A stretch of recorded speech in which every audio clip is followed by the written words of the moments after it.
부자 되고 싶으시죠? 일한 거에 비해 돈을 많이 벌고 싶으시죠? 아니 근데 왜 그 방법을 알려주는 방송 안 들으세요? 지금까지 여러분이 알던 경제 뉴스의 틀을 확 깨드립니다. 매일 아침 9시 조태현의 생생경제. Stay tuned. Don't go anywhere. FM 94.5MHz YTN 뉴스 FM입니다. HLQV. All about news. YTN News FM. 한국의 뉴스 채널 YTN 뉴스 FM에서 5시를 알려드립니다.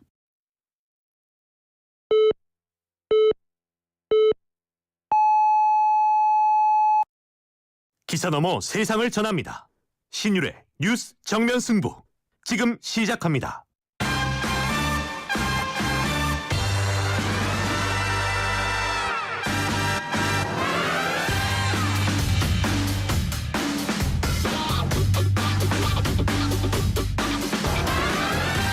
청취자 여러분 안녕하십니까. 신율의 뉴스 정면 승부 진행을 맡고 있는 명지대학교 정치외교학과 신율입니다.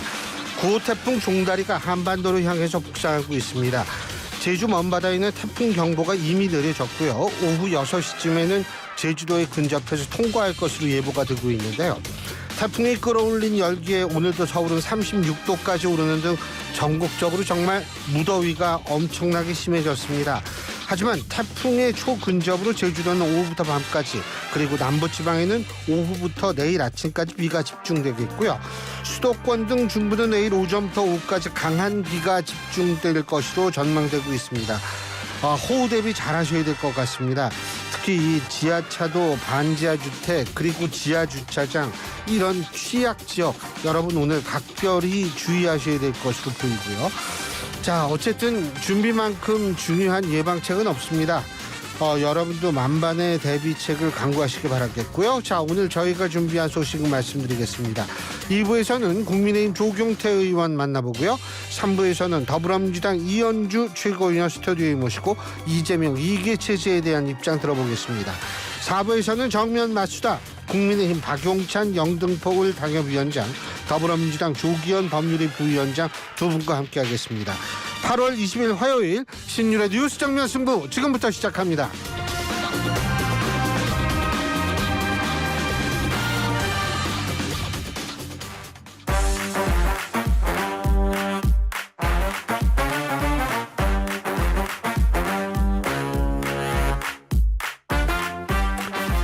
예, 언제나처럼 오늘 하루 있었던 정치 뉴스 여러분들께 말씀드리고 함께 생각해보는 뉴스 인앤아웃으로 신율의 뉴스 정면 승부 출발할 텐데요. 오늘도 여러분이 너무 좋아하시는 YTN의 이우영 아나운서 함께하겠습니다. 안녕하세요. 안녕하십니까, 이우영입니다. 예, 오늘도 40도더라고. 차 속에서 바깥 기온 재보니까. 그리고 왜 이렇게 차가 많아요 오늘? 저 그래서 오늘 집에만 있었습니다.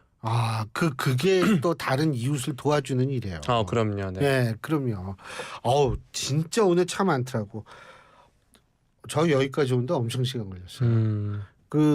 여러분들 지금 혹시 차 안에서 저희 방송 듣고 계신 분도 계실 텐데, 어쨌든 오늘 차 많이 밀려가지고 좀 짜증 나시는 분들도 많을 겁니다. 차 많이 밀릴 때 뭐 해요? 차 많이 밀릴 때요? 차 속에서. 저는 주로 저 유튜브로 그 노래방을 킵니다. 그래서 딱 MR만 나오게 해서 네. 저는 운전을 한 이래로 노래 실력이 늘었습니다. 네. 그렇구나. 그런 것도 하나의 방법이네. 네.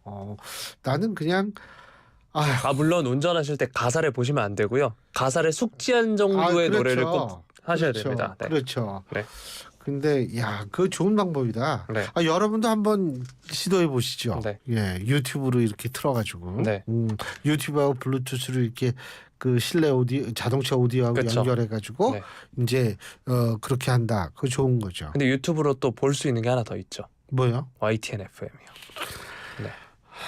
네, YTN 라디오 유튜브에 검색하셔서 좋아요와 구독 부탁드리겠습니다. 또 신율의 뉴스 정면 승부 보이는 라디오로도 들으실 수 있으니까요. 지금 바로 접속하셔서 댓글도 남겨주시면 저희에게 아주 큰 힘이 됩니다. 지금 막 가슴이 뛰고 있습니다. 여러분 어떻게 보셨습니까? 이 정도의 감각과 순발력, 이건 반드시 필요한 거 아니겠어요? 이 정도, 정말 일취월장하고 있습니다. 예. 여러분 어떻게 보셨습니까? 제가 방금 이런 얘기를 했는데 재밌는 게 있어요. 이 중앙선관위나 선관위에서 하는 TV 토론 사회를 보잖아요. 그러면 이제 꼭 끝에 뭐가 뭐냐면 여러분 어떻게 보셨습니까? 이 얘기가 꼭 나와요. 그래서 전 한 번도 그 얘기를 한 적이 없어요. 수십 차례 하면서. 근데 어쨌든 갑자기 그런 생각이 났고요. 자, 지금 유튜브 말씀하셨고 여러분 중에서 우물정보연구 사업지 샵 0945로 의견 주시면 제가 방송에서 최대한도로 반영해드리고요. 오늘 조경태 의원, 국민의힘 최다선 의원이죠. 육선 의원 조경태 의원, 그리고 3부에는 더불어민주당 이현주 의원 나오시니까요. 여러분 조경태 의원이나 이현주 의원께 묻고 싶은 게 있으시면 언제든지 우물정보연구사호 샵 0945로 문자를 주십시오. 제가 대신 물어보도록 하겠습니다. 짧은 문자 50원, 긴 문자 100원의 유료 문자임을 말씀을 드립니다. 야, 오늘 이 감각이 뛰어난 이우영 아나운서 어떤 얘기부터 해볼까요? 저는 그 방금 전에 교수님께서 하셨던 어떻게 보셨습니까? 그러니까 생각난 건데 네. 이 정면 승부 제가 인앤아웃 초창기였을 텐데 네. 교수님에게 질문을 어떻게 보셨습니까? 라고 질문을 드렸더니 눈으로 봤다라고 하셨던. 예, 죄송합니다. 네. 제 또 이 과거의 아픈 기억을 네. 들춰내고 있습니다. 예. 야, 근데 그거 어떻게 보셨습니까? 그게 제일 좀 그래요. 그렇죠. 뭐 어떻게 들으셨습니까? 그리고 귀로요라고 하면 되니까. 꼭 중간에 멘트 못 끼는지 아세요? 전 그것도 전 원래 잘 읽질 않잖아요. 대본대로 안 가잖아요. 뭐냐면 토론의 열기가 점점 뜨거워지고 있는데요. 이런 얘기 꼭 들어가요. 예. 전 그런 얘기 안 하죠. 제가 좀 삐뚤어진 모양이에요. 혹시 뜨겁지도 않은데 왜 뜨겁다 그래요? 혹시 식당에서 어떻게 오셨어요?라고 물어보시면 차 타고요라고 하시나요? 그렇죠. 네. 예, 걸어서요. 네. 뭐 이런 거. 예. 알겠습니다. 자, 저희가 준비한 예. 소식 다뤄드릴 텐데 일단 태풍 관련 소식부터 다뤄드리도록 하겠습니다. YTN TV로 보고 계시는 분들은 보셨겠지만 이 기상캐스터들이 현재 그 제주도에 같이 직접 가고요? 가서 리포팅을 하고 있기도 한데요. 그거 어떻게 올라와요, 그분들은? 네? 태풍 나면 비행기 안 뜰 텐데 어떻게 올라와요? 약간 오히려 좋아라면서 그렇게 될 수도 있지 않을까요? 네. 네.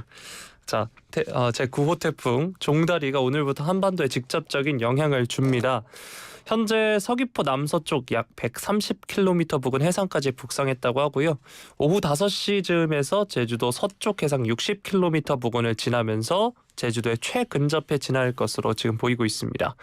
기상청이 오늘 오전 새벽 4시부터 제주도 남쪽 바깥 먼바다에 태풍주의보를 발효한 바 있고요. 오전을 기해서 제주도 남쪽 안쪽 먼바다와 서부 앞바다, 오후를 기해선 제주도 육상 앞바다, 남해 서부 서쪽 먼바다에 각각 태풍 예비특보를 내린 바 있습니다.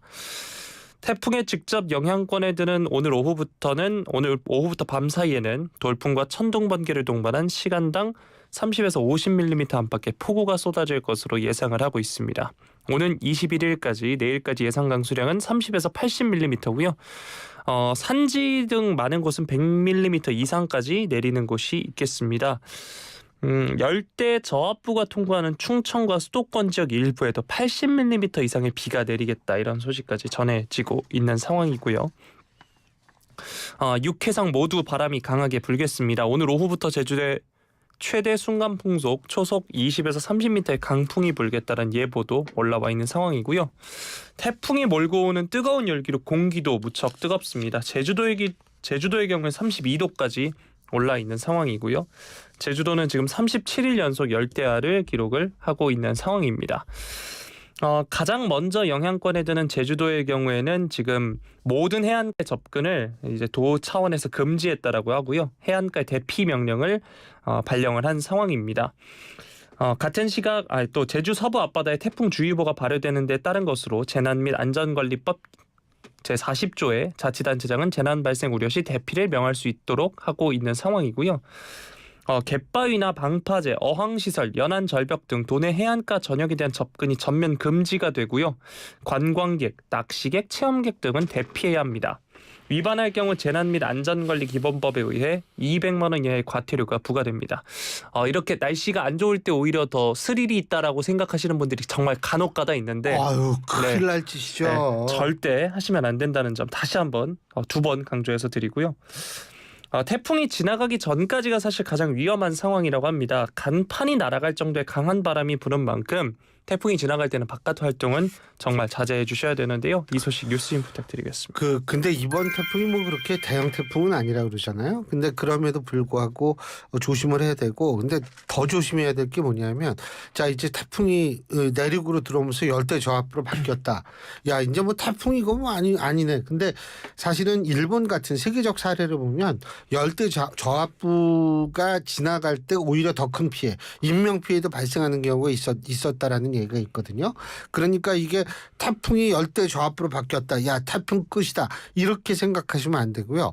오히려 열대 저압부에 더 많은 비가 내릴 수 있다라는 게 전문가들의 의견이 있는 만큼 제가 앞서 말씀드린 대로 지하차도, 지하 주차장, 뭐 그리고 반지하 주택 이런 데에서는 정말 만반의 준비를 다 하셔야 될 거라는 생각이 듭니다. 서울 수도권 우리 YTN 라디오가 지상파로 닿는 곳이 한 대전까지는 닿거든요, 이게. 근데 이 서울 수도권에는 내일 오전부터 비가 내린다는 얘기가 있죠. 근데 그렇기 때문에 이 서울 수도권에서는 오늘부터 대비를 많이 해주셔야 될 것 같고, 남부 유튜브나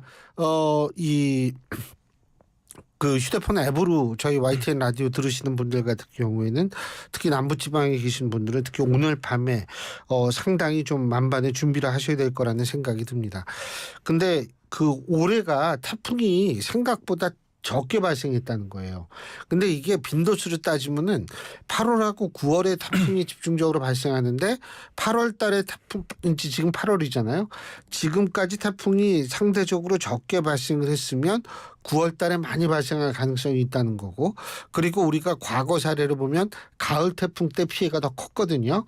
그렇기 때문에 그런 것들을 우리가 또 생각을 좀 해야 되고, 특히 저는 뭐냐면 지자체에서는 지금 그 배수구 있잖아요. 왜 우리 인도하고 차도 사이에 있는 거, 이거 쓰레기 좀 또 막 치우고 이런 게 좀 필요하지 않을까 이런 생각이 듭니다. 근데 이 얘기가 나온 김에 한 가지만 말씀드리고 싶은 게, 사실은 우리나라 거리에 이 휴지통이 너무 적어요. 물론 일본도 가보면 휴지통이 없습니다. 근데 우리나라하고 일본만 휴지통이 없지, 유럽 가보면은요 너무 자주 휴지통이 나와요. 이게요, 휴지통이 없다고 해서 휴지가 안 생기는 게 아니거든요. 그러니까 이제 일부 분들은 이렇게 휴지를 그 배수구에 버리고 이러는데, 휴지통을 좀 많이 만드는 것도 실제로 배수구 막히는 거 막는 또 다른 하나의 방법일 수 있지 않을까 해서 제가 말씀드리는 거예요. 이거는 굉장히 좀 지자체에서 심각하게 생각해야 할 부분이 아닌가 이런 생각이 듭니다. 휴지통이 아무래도 요즘 그 테이크아웃 음료 하시고 음료가 든 채로 버리다 보니까 또 그런 문제가 발생하다 보니까 또 그 뭐 어쩔 수 없죠. 근데 이제 그 청소하시는 분들 얘기 들어보면 여러분들 그저 이 공원 같은 데 앉아가지고 테이크아웃 커피 마시다가 다 마시면 어디다가 그걸 넣냐면 그 벤치 밑에다 집어넣는다는 네. 거예요. 그러면은 청소하시는 분은 허리가 끊어져요. 여러분 차라리 있잖아요. 차라리 그냥 위에 놓고 가시는 게 훨씬 낫습니다. 왜 일하시는 분 그렇게 힘들게 만듭니까? 그러니까, 그리고 저는 기본적으로 뭐냐면 어쨌든 어떻게 됐던 간에 이 휴지통은 좀 자주 있어야 된다는 거죠. 야, 진짜 그 휴지통이 너무 없어요, 우리나라하고 일본만 그래요. 예, 이거 좀 어떻게 좀 조치해 줘야 될 거라고 생각이 듭니다. 네. 자, 태풍과 관련해서 몇 가지 더 덧붙여 드리자면, 전국의 산사태 위기 경보도 주의로 상향됐다는 이야기가 들어와 있습니다. 산사태 위험 지역에서는 긴급 재난 문자, 마을 방송 등에 귀 기울이시고요. 태풍이 근접하는 시기에는 앞서서 말씀드린 것처럼 바깥 활동 자제해 주시길 부탁드리겠습니다. 자, 다음 소식 다뤄드리도록 하겠습니다. 이른바 축하난 공방 관련 소식인데요. 대통령실과 이재명 민주당 대표 측 어제 이 대표의 취임 축하난 전달 문제를 놓고 엇갈린 입장을 내놓고 있습니다. 즉 보냈다, 안 보냈다, 받은 적 없다, 뭐 이렇게 요약을 할 수 있는데, 자, 민주당이 오늘 오후 대통령실이 이 대표에게 축하난을 전달하려 수차례 연락했지만 이 대표 측의 답을 받지 못했다고 밝힌 것에 대해서 전혀 사실이 아니다라고 이야기했습니다. 어떤 대화도 나눈 바 없다라고 이야기를 했는데요. 이게 앞서서 대통령실 관계자가 아침부터 정무수석이 이 대표에게 대통령 명의의 난을 전달하기 위해 여러 차례 연락을 했지만 답을 주지 않았다라고 이야기한 겁니다. 이런 가운데 또 대통령실이 오늘은 이재명 대표 축하난 전달 관련 어떠한 대화도 나눈 바 없다는 민주당을 향해서 궤변을 늘어놓고 있다라고 반박을 하면서 지금 이야기가 계속 나오고 있는데, 대통령실 관계자의 언론 인터뷰들을 보면 예방은 조율했으나 축하난인 줄 몰랐다는 건 궤변 아닌가, 억지스럽게 책임 전가를 하는 것이 상식적이지 않다, 이렇게 이야기했고요. 대통령의 축하마저도 정치적으로 이용하는 것에 대해 개탄스럽다라고 말을 했습니다. 네, 민주당은 어쨌든 앞서서 말씀드린 것처럼 이 정무수석이 대통령 축하난을 이재명 당대표에게 전달하려고 여러 차례 연락했지만 답을 받지 못했다는 보도 전혀 사실이 아니고 어떠한 대화도 나눈 바 없다라고 지금 나오고 있는 상황입니다. 일단 대통령실이 공개적인 입장 표명을 자제하고 있다고는 하지만 민주당의 해명이 사실과는 다르다는 입장인 거고요. 지금 이야기를 보면 비서관급에서 당대표 비서실장에게 연락을 시도했으나 연결되지 않았던 것으로 지금 전해지고 있고, 문자를 보내도 답을 않고 전화를 걸면 문자 주시면 연락하겠습니다라는 자동 문자로 넘겼다라고 합니다. 이런 상황이 늦은 오후까지 이어지면서 결국 당초 계획했던 정무수석의 축하난 전달 예방이 이뤄지지 못했다는 게 지금 대통령실의 입장인 거고요. 반면 이 대표 측 관계자는 우리는 진짜 연락받은 게 없다, 연락이 왔으면 모를 리가 없다, 이런 입장이고, 대통령실은 결국 오늘은 축하난 전달하지 않을 것이다, 지금 이런 소식이 들어와 있는데요. 네. 네, 축하난 관련 공방, 이 소식 뉴스인 부탁드리겠습니다. 아주 생산적인 공방이죠. 아니 이게 있잖아요. 이런 거 가지고 지금 저 대통령실에 내 야당이 서로 이게 주고받을 문제입니까? 예? 아니 근데요, 저는 이게 결국 뭐를 상징하냐면 이재명 대표 이기 체제가 어느 정도 강성으로 나갈 것인가를 저는 상징적으로 보여주는 거라고 봐요. 이재명 대표가 지금 제가 하는 걸 보면 딱 투 트랙으로 나가고 있거든요. 하나의 트랙은 뭐냐면 윤석열 정권, 특히 이제 대통령과 강하게 맞서는 모습을 보이는 게 것이 하나 있고, 또 다른 건 뭐냐면 여당하고 얘기해서 우리는 민생을 챙기겠다, 이런 모습을 또 보이는 투 트랙으로 나가고 있는데, 지금 보이는 모습은 하나의 트랙이죠. 다시 말해서 그러면 대통령하고는 왜 그럴까? 간단해요. 제1야당 대표로서 대통령과 거의 대등한 위치. 나는 압도적인 입법 권력을 가진 국회의 압도적인 입법 권력을 가진 정당의 대표다, 이렇게 이제 생각을 하고 거의 대등한 위치임을 자꾸 보여주려고 하는 것은 아닌가라는 생각이 들고요. 그다음에 이제 대선을 또 생각해야 되는 거니까, 대선을 생각해서는 뭐냐면 이제 그 민생을 챙기고 실용주의적으로 나가고 중도에 이 어필하고, 이런 방식으로 이제 투트랙으로 나가는 건데, 이게 아마 잘 생각해야 될 겁니다. 뭘 잘 생각해야 되냐면, 제가 이렇게 볼 때에는 이게 대선 끝나고 나서 1년 정도 있다 총선이 있거든요. 이럴 경우에는 대선에 이긴 정당이 총선도 가져갈 승리자가 될 확률이 되게 높아요. 이렇게 되면은 하여간 그러니까 이게 다음번 정권은 누가 되든 간에 정권 운영하기는 되게 편할 거예요. 왜냐하면 여소야대는 안 될 거니까, 허니무시기에서 치러지면. 그래서 제가 볼 때는 벌써부터 대선을 앞두고 이 아주 엄청난 수준의 싸움이 벌써 발생하고 있다, 이런 생각을 하죠. 근데 사실 이런 거 이렇게 보면 국민들이 어떻게 보겠습니까? 난을 주려고 하는데 안 받았네, 아니 연락을 못 받았네, 이거 가지고 싸우는 모습을 봤을 때 국민들은 그래, 그럴 수도 있지 라고 생각할까요? 이 가뜩이나 더운데, 그리고 너무 경제가 어려워서 지원금도 주자는 얘기가 나오고 있는, 민주당의 주장이 나오고 있는 이렇게 어려운 상황인데 이거 가지고 싸워도 돼요? 도저히, 그러니까 이게 머리 따로 몸 따로 노는 거예요. 정치권이라는 게 다 그래요. 네. 저는 뭘 보냈는데 받지 못했다 관련해서는 청취율 조사 기간에 커피 쿠폰 당첨됐다는데 받지 못했다, 이런 거 말고는 처음 본 적이 없죠. 네. 예. 그러니까 있잖아요. 아예 그냥 뭘 주겠다는 약속을 하지 않는 게 좋아요. 예. 네. 자, 다음 소식 다뤄드리도록 하겠습니다.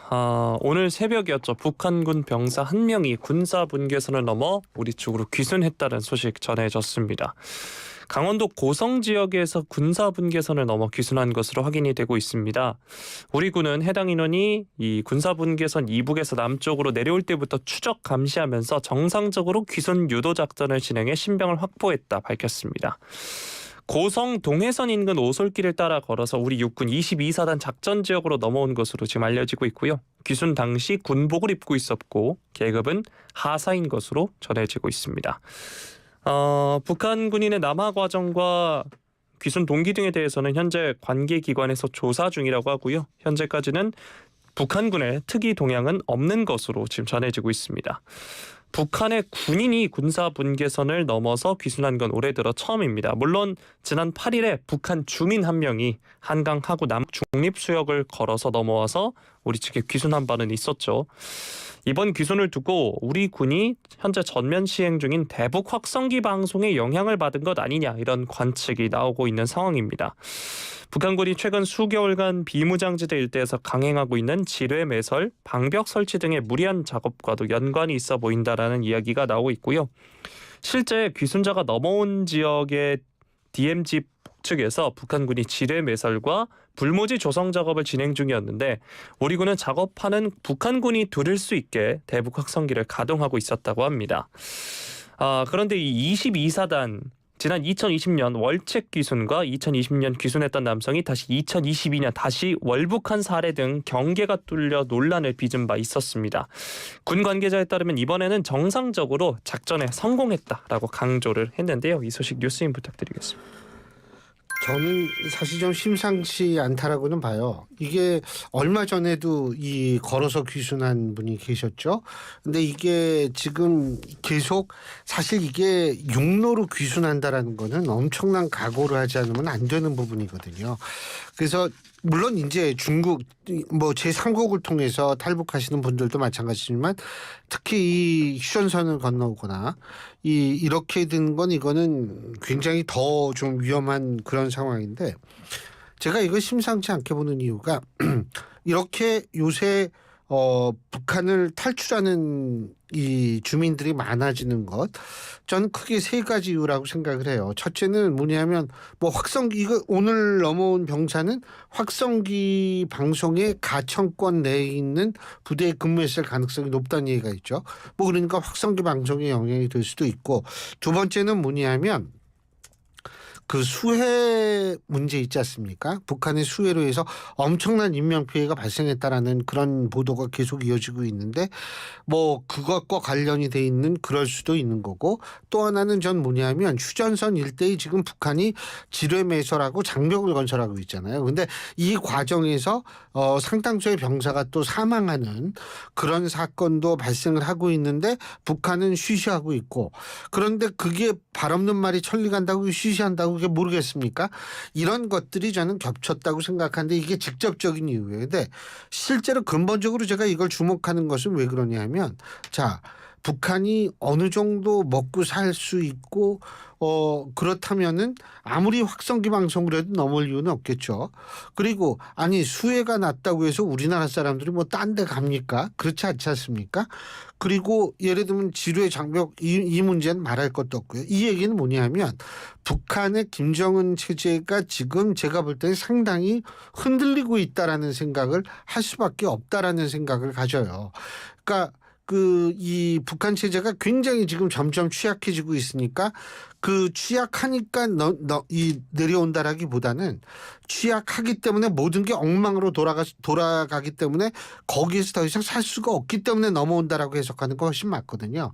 그렇기 때문에 제가 볼 때 만일 상황이 이렇다면 앞으로 더 많은 숫자의 이 북한 주민이 이 남쪽으로 사선을 들고 정말 넘어올 가능성이 있다. 이런 생각이 드는데 사실 우리도 이 부분 물론 우리는 당연히 이 분들을 따뜻하게 보듬어 줘야겠지만 우리가 주의해야 될 거는 체제가 이 정도로 흔들릴 때 북한이 그래 우리가 잘못했으니까 그냥 보고만 있을까요? 실제로 그런 부분을 좀 우리는 지금 조심해야 되고 바로 그렇기 때문에 우리는 지금 사실 대북 모든 정보 역량과 군사 역량을 총동원해서 이 대북 북한의 어떤 그런 도발이라든지 이런 거에 좀 대비를 해야 되는 것 아닌가 이런 생각을 합니다. 네. 이 귀순과 관련해서 얼마 전에 개봉한 영화였죠. 지금은 아마 스크린에 상영 중인지 모르겠는데 그 2017년 당시에 판문점에 이 판문점을 통해서 귀순한 군인이 있었지 않습니까? 총상을 입고 맞아요. 그 관련해서 네. 이제 그 에피소드를 다룬 영화가 최근에 개봉을 했었는데 그 영화가 생각이 나는 맞아요. 소식이었습니다. 굉장히 많은 총상을 입었었죠. 네. 자, 다음 마지막 소식 살펴보도록 하겠습니다. 광화문 광장 상징 공간 관련 소식인데요. 100m 높이 대형 태극기가 추진돼서 논란이 됐던 광화문 광장에 서울시가 자유민주주의와 인류평화를 상징하고 대한민국의 과거와 미래를 연결하는 대표 공간으로 조성한다라는 소식입니다.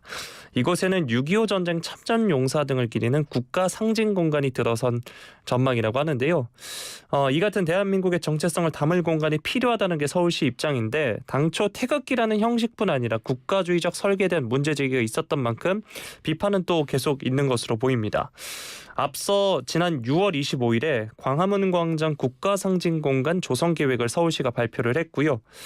광화문에 100m 높이의 태극기 개양대와 꺼지지 않는 불꽃 상징물을 세운다는 뼈대였습니다. 하지만 태극기가 너무 부각돼서 국가주의를 떠올리게 한다는 비판이 제기가 됐습니다. 그리고 개양대 조감도는 주변 환경과 조화를 이루지 못한다는 미학적 논란도 있었는데요. 지난달 11일 기자설명회를 시가 열었고 계획을 재검토하기로 했습니다. 조성 자체는 추진하되 모든 가능성을 열어두고 의견을 모으겠다는 취지였고요. 지난 7월 15일부터 한 달여간 자체 홈페이지를 통해서 의견을 수렴을 했고 총 522건의 시민 제안이 접수됐다라고 밝힌 바 있습니다. 이 공간에 적합한 상징물로는 태극기가 가장 많이 꼽혔다라고도 하고요. 이번 제안에 참여한 시민 중에 이 59%는 국가 상징 공간 조성 아이디어를 제시하면서 찬성했고 40%는 반대했다라고 합니다. 서울시는 이런 의견들을 바탕으로 자유, 평화 등의 가치를 주제로 상징 조형물을 추진하기로 한 거고요. 6.25 전쟁에 참전한 세계 22개국 장병의 희생을 기리는 의미를 담은 공간을 만들어서 6.25뿐 아니라 국경일 기념일에도 사용할 계획이라고 합니다. 자, 어쨌든 이 시민 아이디어로 가장 많이 제안된 태극기가 어떤 형태로든 포함될 가능성도 지금 있다라고 하고요. 서울시는 계속해서 지속적인 소통으로 공감을 이끌어낸다는 방침입니다. 네, 이 소식 뉴스인 부탁드리도록 하겠습니다. 글쎄요, 뭐 국가주의라고 얘기를 태극기 이런 거 하면은 국가주의일까라고 생각했을 때는 전 그렇다고 생각하진 않거든요. 물론 국가주의적 성향이 강한 나라들이 있어요. 근데 그 나라들이 집중돼 있는 곳은 유교 문화권입니다. 그리고 물론 유럽에서 국가주의적 성향이 강한 나라들, 이거는 국가 유기체론하고 국가는 살아있는 생물이다. 이런 사고하고도 연결이 되는 게 국가주의거든요. 그렇기 때문에 단순하게 국가주의는 뭐 태극기 크게 하면 국가주의다. 이거는 전 아니라고 봅니다. 그리고 또 하나 6.25 참전 용사들 뭐 그런 분들에 대한 기념비를 세우는 거 이거 국가주의하고 저는 상관없다고 보거든요. 뭐 왜 그러냐 하면 실제로 그 전쟁이라는 것 어떤 그런 것 평화라는 것을 생각했을 때 그 전쟁의 비참함을 다시 한번 생각하고 우리가 이 정도로 살게 됐던 것을 다시 상기시키는 그러한 것들이 국가주의냐 하면 저는 그런 건 아니라고 생각을 하고요. 그래서 제가 볼 땐 조금 너무 과민하게 얘기하는 건 아닌가. 참고로 얘기를 한다면 국가주의가 가장 좀 부정적으로 나타나게 되는 거는 뭐냐면 국가주의. 아까 제가 국가는 살아있는 생물이라는 국가 유기체론하고 결합이 된다 그랬죠. 그러면 국가가 안 보이는데 무슨 살아있는 생물이냐. 바로 그 부분을 주목해야 돼요. 뭐냐 하면 특정인이 국가를 상징한다라는 듯한 인상을 주는 것이 국가주의의 핵심입니다. 이건 제가 정치학자로서 여러분한테 말씀드리는 건데 그냥 막연하게 뭐 국기가 이건 국가주의가 아니에요. 그렇기 때문에 실제로 특정인이 어떤 정치 집단을 대표한다는 식으로 되면 이것이 국가주의 전체주의로 연결되는 거지 전체주의로 연결되는 거지 뭐 단순하게 뭐 이 태극기가 크다 뭐 거기에다가 이건 국가주의하고 상관이 없다라는 걸 제가 말씀을 드립니다. 오늘 여기까지 합시다. 고맙습니다. 고맙습니다. 예, 지금까지 이호영 아나운서였습니다. 대한민국 대표 트렌치 코리아 트렌치. 식품, 주방, 욕실, 조경, 토목, 건축 트렌치. 전 세계 유명 트렌치를 한눈에 설계에서 시공까지 기술력으로 인정받는 대한민국 트렌치, 코리아 트렌치. 코리아 트렌치 코리아 트렌치. 모든 인쇄 가능한 성원 에드피아 온라인 주문 간편한 성원 에드피아 누구든지 어디서나 쉽고 빠르게 인쇄의 유토피아 성원 에드피아 여름에는 부채 판촉물 다양한 부채 역시 성원 에드피아 카멜로 장갑 하나로 일상이 안전해진다. 안전한 용접 장갑 카멜로 편안한 작업 장갑 카멜로 세련된 안전 장갑 카멜로 오늘도 손끝 하나 다치지 않고 일 잘 끝냈습니다. 장갑은 카멜로. 신율의 뉴스 정면 승부 1부 순서 여기서 줄입니다. 잠시 뒤 2부에서 뵙죠. 안녕하세요. 노란우산 홍보대사 정준호입니다. 안녕하세요. 노란우산 홍보대사 남보라입니다. 보라씨, 사장님들이 노란우산을 쓰는 이유 아세요? 꿈을 쓰는 것과 노란우산을 쓰는 게 같아서 아닐까요? 네, 맞아요. 그래서 노란우산은 연 최대 500만 원 소득공제, 연복리 효과로 퇴직금 역할은 물론 공제금 압류 금지와 경영 세무 상담으로 사장님의 소중한 꿈을 응원하고 있습니다. 대한민국 사장님은 꼭 가입하셔야 할 사장님 지원 플랫폼 노란우산. 노란우산 쓰세요. 한국수력 원자력이 만드는 새로운 에너지 세상. 어디까지 왔을까? 새로운 에너지 세상 미래의 에너지 만드는 한수원. 어디까지 왔을까? 행복한 에너지 세상 행복한 일상을 만드는 한수원. 새로운 에너지 세상 원자력 에너지 세계 세계를 넘어 새로운 세상으로 새로운 에너지 세상 원자력 에너지 세계 한국수력 원자력과 함께 이 캠페인은 새로운 에너지 세상을 만들어가는 한국수력 원자력과 함께합니다. 현금 영수증은 이걸로 해주세요. 아빠, 이번 연말 정산은 제가 책임질게요. 사장님, 현금으로 계산할게요. 아유, 고마워요. 또 와요. 소득공제도 받고 장바구니도 두둑하게 채워가네. 현금 영수증 해드릴까요? 아니에요, 사장님. 괜찮아요. 가맹점도 현금 영수증 발급 시 세제 혜택을 받을 수 있다고요. 이제 눈치 안 보고 현금 영수증 해도 되겠어요. 쓰는 만큼 돌려받는 현금 영수증처럼 의료운 소비생활. 현금 영수증으로 함께하세요. 뜻하지 않은 임신으로 출산에 대한 고민을 하고 계신가요? 혼자 감당하기 어려운 분들, 신원을 밝히고 출산하기 어려운 분들을 위해 정부는 지난 7월 19일부터 위기 임산부 상담을 시작했습니다.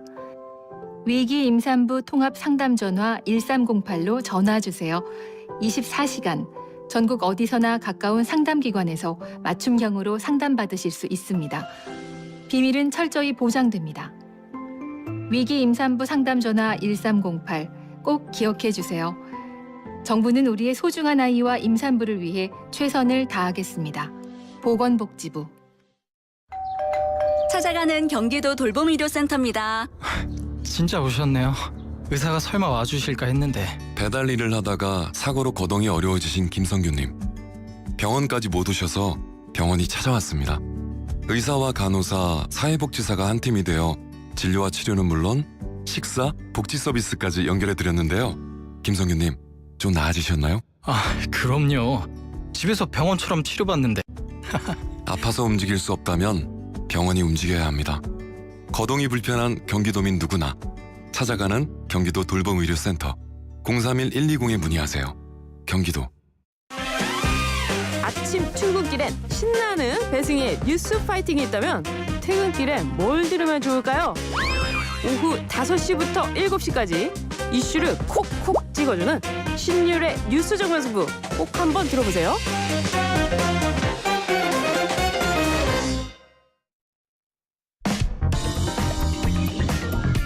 진실을 파헤칩니다. 진짜 뉴스와의 정면 승부. 신율의 뉴스 정면 승부.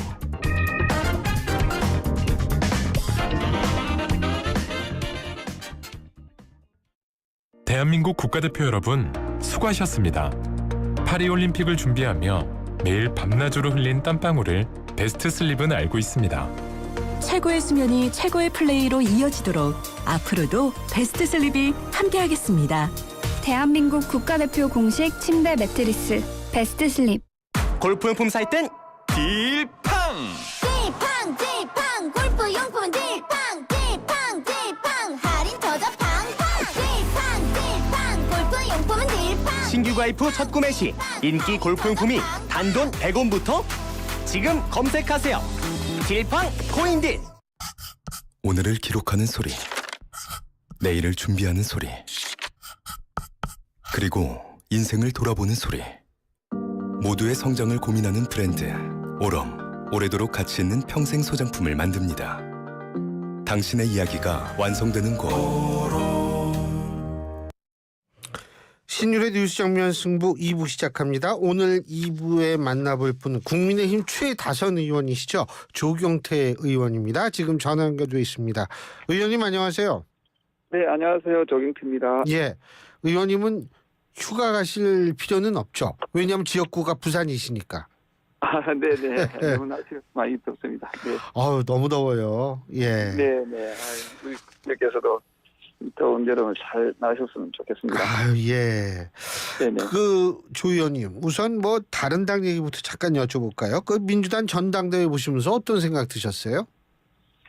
네, 결과로 보면은 좀 예상했던 그런 결과로 보고 있습니다. 그리고 앞으로 민주당이 좀 더 그 분발해서 민주당이 국민을 위한 그런 정당으로 거듭났으면 좋겠다, 그런 말씀을 드리고 싶습니다.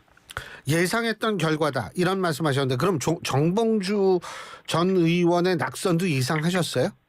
네네. 정봉주 후보가 예. 뭐 초반에는 좀 잘 수위를 달리다가 명팔이 발언 이후에 상당한 그 곤욕을 치르지 않았습니까? 예. 예. 그래서 저는 그 정봉주 후보가 좀 더 지혜롭게 대처를 했었으면 좋았을 텐데 하는 아쉬움이 있고요. 정치적 한계가 좀 있었지 않았나 보고 있습니다. 예. 그러니까 이게 지금 민주당 내부의 분위기로 봤을 때 정봉주 전 의원처럼 얘기를 하면 안 된다 이런 의미인가요? 네, 현재로는 그 민주당의 어떤 정당 구조가 좀 일극체제로 지금 가고 있지 않습니까? 예. 그 절대적인 어떤 영향력을 이재명 대표가 지금 발휘하고 있는 상황에서 명팔이 발언 이런 표현들이 사실은 친명 세력과 또 당원들의 어떤 그 반발을 사게 되지 않았나 이렇게 보고 있습니다. 지금 이재명 대표 체제, 2기 체제 말씀하셨는데 어떻게 보세요? 2기 체제는 1기 체제보다 조금 어떻게 뭐 여야 간에 좀 어떻게 원활히 이 국회가 돌아갈까요? 어떻게 전망하십니까? 저는 그 좀 더 원활히 돌아가야 된다는 그런 생각이거든요. 네, 근데 실제로는 결국은 네, 여야가 국민을 위해서 존재하고 있고 또 서로가 또 정당의 가장 큰 목표는 정권 창출이고 정권을 창출하려고 하는 이유는 국민들을 잘 먹고 잘 살게 하기 위해서라고 저는 보고 있거든요. 그런 면에서 이재명 대표 2기 체제는 좀 더 많은 변화가 있어야 되지 않을까 이런 생각을 저는 하고 있습니다. 변화가 있어야 된다는 건 당위론인데 현실적으로도 그게 가능하다고 보세요? 제가 상대 정당이기 때문에 이래라 저래라 할 수는 없는 상황입니다. 예. 이제 일극 체제의 이미지가 너무 이렇게 고착화되고 화석화돼 버리면 저는 그 정당의 생명력이 상당히 좀 길지 않을 것이다 이렇게 보거든요. 저는 조금 더 이런 부분을 유념해서 조금 더 민주적인 정당으로 거듭날 수 있도록 노력하는 것도 민주당의 미래를 봤을 때 좀 도움이 되지 않겠나 보고 있거든요. 알겠습니다. 그 뭐 한동훈 대표하고 이재명 대표하고 25일 날 만나지 않습니까? 그죠? 거기에는 어떻게 좀 성과가 있을까요? 어떻게 전망하세요? 일단 뭐 정치적인 의미를 부여하자면 상당히 오랜만에 여야가 대표가 만나는 그런 뜻깊은 자리이거든요. 예. 그래서 어떤 뭐 결과나 결론이 나올지 모르지만 뭐 첫 술에 배부르지는 않을 것 같고요. 어쨌든 서로가 그 당리당락을 떠나서 진실된 마음으로 국민을 위하는 그런 좋은 건설적인 대화를 회담을 하는 그런 자리가 되었으면 좋겠습니다. 자, 윤석열 대통령이 지난 19일 날 우리 사회 내부에 있는 자유민주주의 체제를 위협하는 반국가 세력들이 곳곳에서 암약하고 있다. 이런 얘기를 했는데 이 발언 두고서 또 뭐 여러 가지 이 얘기들이 나오는데 조경태 의원님은 어떻게 보세요? 이런 상황을? 저는 대통령이 그런 표현을 한 것은 예. 어떤 연유인지 모르겠지만 저는 얘기가 나온 그 표현 액면 그대로 본다면 그걸 국민들 특히 중도층에 있는 국민들이 과연 대통령의 그 발언에 대해서 동의를 할 건지 그런 부분에 대해서 한번 좀 살펴봐야 된다 이렇게 보고 있거든요. 네. 그래서 표현들이 대통령은 우리나라의 최고의 지도자이지 않습니까? 예. 그렇다면은 표현에 있어서 좀 상당히 좀 신중을 기할 필요가 있다. 저는 그렇게 보고 있고요. 예. 그런 점에서 이번 표현이 저는 국민들이 어떻게 받아들일지에 대해서 한번 좀 살펴봐야 된다 이렇게 생각합니다. 그리고 뭐 이거는 좀 지역적인 문제인데 이 난 있잖아요. 난. 예측한 난이요. 이거 가지고 뭐 우리가 연락을 했네 안 했네 뭐 연락 받은 적 없네 뭐 지금 이거 가지고 싸우고 있는 이 다투고 갈등이 있는 모양인데 이건 어떻게 해석해야 돼요 이거? 저는 정말 쓸데없는 논란이라 보고 있거든요. 예. 앞서 제가 말씀드렸다시피 국민들은 살기도 힘들고 또 올여름 얼마나 더웠습니까? 폭염으로 인해서 상당히 좀 고통스러운 이런 상황에서 전화를 받았니 안 받았니 이런 걸 가지고 논란이 있다는 것 자체는 정말 그 국민들께 좀 어떤 면목이 없는 그런 모습들이거든요. 예. 그래서 저는 일상적이고 형식적인 그런 소통도 안 되는 분들이 과연 정치를 한다라고 말씀을 할 수 있는지 좀 답답합니다. 그래서 국민들을 좀 생각하면서 좀 봐줘야 된다는 거죠. 예. 어쨌든 지금 뭐 국민의힘은 한동훈 체제가 출범을 하고서 지금 나름대로 이제 이 소위 말해서 중도층한테 어필할 수 있는 그러한 좀 모습을 보이고 있습니다. 그 부분에 대해서 그러니까 이게 요새 좀 재밌는 게 뭐냐면 이재명 대표는 우클릭을 하고 있고 한동훈 대표는 조금 좌쪽으로 가고 있고 이런 현상이라는 분석들이 많은데 어떻게 보세요? 이재명 대표가 민주당 대표가 우클릭하는 게 뭐가 있는지 구체적으로 잘 좀 안 와닿거든요. 왜 뭐죠? 종부세 저 상속세 그다음에 금투세 뭐 이런 거죠. 그래서 그 표현을 했는데 이 실천을 옮기지 않으면 이게 어찌 보면은 국민을 또 눈을 속이는 거지 않습니까? 예. 그래서 본인들이 표현했던 거 이런 부분에 대해서 정확하게 그 민주당이 지금 다수당이지 않습니까? 예. 그럼 법률로 그분들이 참 좋아하는 게 법이지 않습니까? 그 법률로서 빨리 제정을 해야 되는데 법률 제정을 안 하고 있지 않습니까? 예. 예. 그리고 금투세 부분은 아마 이번 주 여야 대표가 만나면 가장 뜨거운 그 화제 중에 하나일 텐데요. 예. 금투세에 대해서 이재명 대표 민주당의 대표로서 어떤 입장인지 그날은 아마 좀 확실하게 좀 밝혀주기를 바라고요. 예. 그다음에 상속세 완화나 종부세 완화 또는 폐지에 대해서도 자꾸만 그 당내에서 서로가 핑퐁하듯이 하지 말고 여야 대표회담에서 이 문제에 대해서도 명확한 입장을 밝히고 필요하다면 우리가 법률적으로 우리가 또 풀어야 될 부분이 있으면 법을 빨리 제정하는 그런 실천하는 모습이 필요하다 이렇게 보고 있습니다. 그 한동훈 대표는 격차 해소 얘기하는 거 그 부분은 물론 당이론적으로 맞죠. 그 부분은 어떻게 보세요? 저는 그 격차 해소는 저는 상당히 좀 필요하다고 보고 있거든요. 예. 그래서 저는 그 중도층에 있는 그 우리 국민들 그리고 또 다른 또 영역에 있는 국민들을 위해서라도 저는 그 격차 해소를 위한 그런 그 아젠다 선점은 상당히 좀 잘했다 보고 있고요. 그래서 그런 말씀드리지만은 이 역시도 그냥 말뿐인 격차 해소가 아니라 실질적으로 좀 제도화하고 법제화함으로써 우리 서민들이 피부에 와닿을 수 있도록 해야 되거든요. 예, 이 부분에 대해서는 아마 야당도 반대하지 않을 거라 보고 있기 때문에 이번 여야의 그 대표 회담은 좀 더 생산적이고 또 성과들이 조금씩 그 나옴으로써 우리 국민들한테 도움이 될 수 있는 그런 대표 회담으로 이어졌으면 좋겠습니다. 그렇죠. 그것도 중요한데 어쨌든 지금 보면은 이재명 대표가요. 제가 앞서 잠깐 일부에서 말씀드렸는데 투트랙으로 가고 있는 것 같거든요. 그러니까 대통령을 상대할 때는 굉장히 강경하게. 근데 이제 그래도 여당하고는 좀 대화를 하려는 듯한 태도를 취하는 것 같이 보이는데 이 이유가 뭐라고 생각하세요? 뭐 조 의원님은 정치를 오래 하셨으니까. 예. 아마 뭐 본인들이 뭐 전략적인 그런 고민을 한다고도 볼 수 있습니다. 그리고 최근에 이재명 대표가 그 영수회담을 또 제안하지 않았습니까? 네.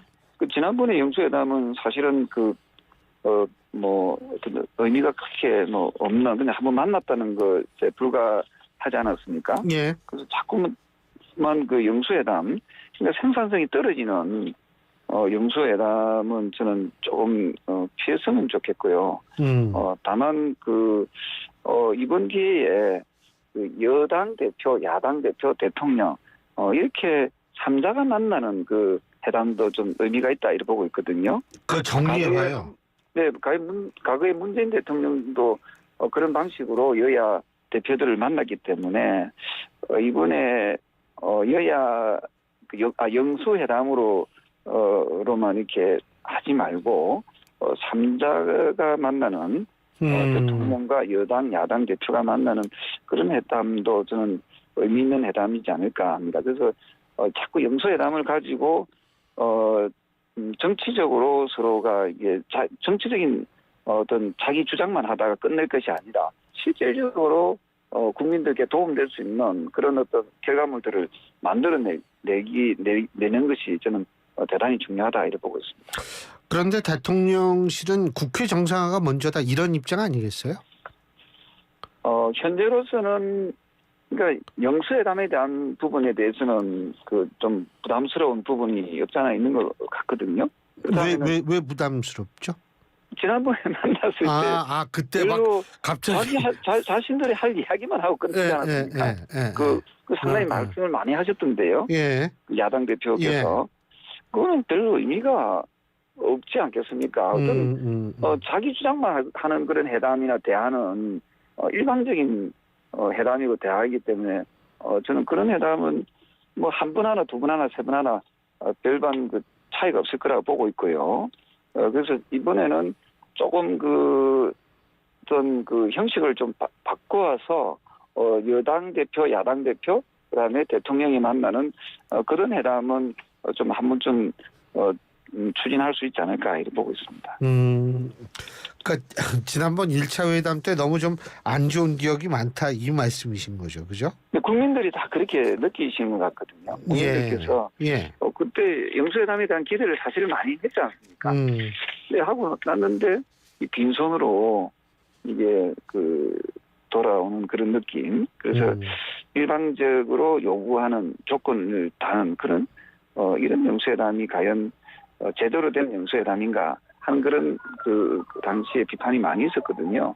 그래서 대통령과 여야 대표가 만났을 때 어쨌든 이게 당리당략적인 차원이 아니라 국익에 도움되는 우리 국민들에게 도움되는 그런 회담으로 이어져야 된다 이렇게 보고 있습니다. 자, 그리고 요새 또 하나 이제 얘기가 많이 나오는 게 김태효 국가안보실 1차장이요. 김태효 차장이 얘기한 일본 관련 발언 이 부분은 어떻게 보세요? 한일 가거사 문제를 두고 김태호 국가안보실 1차장이 중요한 건 일본의 마음이 다해야 되지 않습니까? 예. 예, 그 말뜻은 저는 이해는 합니다만은. 그러니까 그 맥락으로 보면 그 뭐 일본이 더 우리보다 중요하다 이런 의미는 아니다 이 말씀이시죠? 네네, 그렇게 저는 뭐 조금 더 깊이 들어가면 그렇게 해석을 할 수 있다고 보지만은. 예. 사실은 일제 36년 강점기에 우리가 대한민국 국민들이 피해자지 일본이 피해자가지 않지 않습니까? 일본은 가해자지 않습니까? 예. 왜 가해자의 마음을 이해해야 됩니까?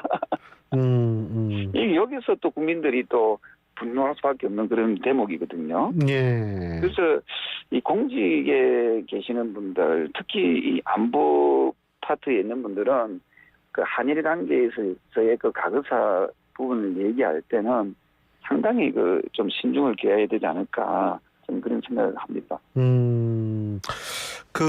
근데 그러니까 요새 그래서 민주당은 이 친일 문제 가지고 문제를 많이 삼고 있잖아요, 사실은. 그죠? 네네네. 예. 이것을 어떻게 보세요? 이런 그 민주당의 공세에 대해서는? 사실은 우리 국민의힘이 그 또 좀 역사적인 사실에 대해서 좀 정확하게 이해하는 게 좋겠다 생각을 하거든요. 1948년 8월 15일이 대한민국 정부가 공식적으로 그 수립되는 날이지 않았습니까? 예. 이때 그 기념사에서 정부 수립 기념사를 이승만 대통령이 하셨거든요. 예. 이때 그 기념사의 제일 마지막 부분에 뭐라고 되어 있는가 하면은 대한민국 30년 8월 15일 이렇게 되어 있습니다. 즉 1948년도에 그때 당시에 그 연도를 적을 때 대한민국 30년 이렇게 표현을 했거든요. 그래서 이승만 대통령이나 김구 선생이나 한민당의 소속 이분들은 우익이죠. 이분들은 1919년도를 그 우리 대한민국의 어떤 원년으로 이렇게 보고 있는 거지요. 반면에 그 당시에 여운형이나 좌익 세력들은 1919년에 대한민국 원년을 인정하지 않았습니다.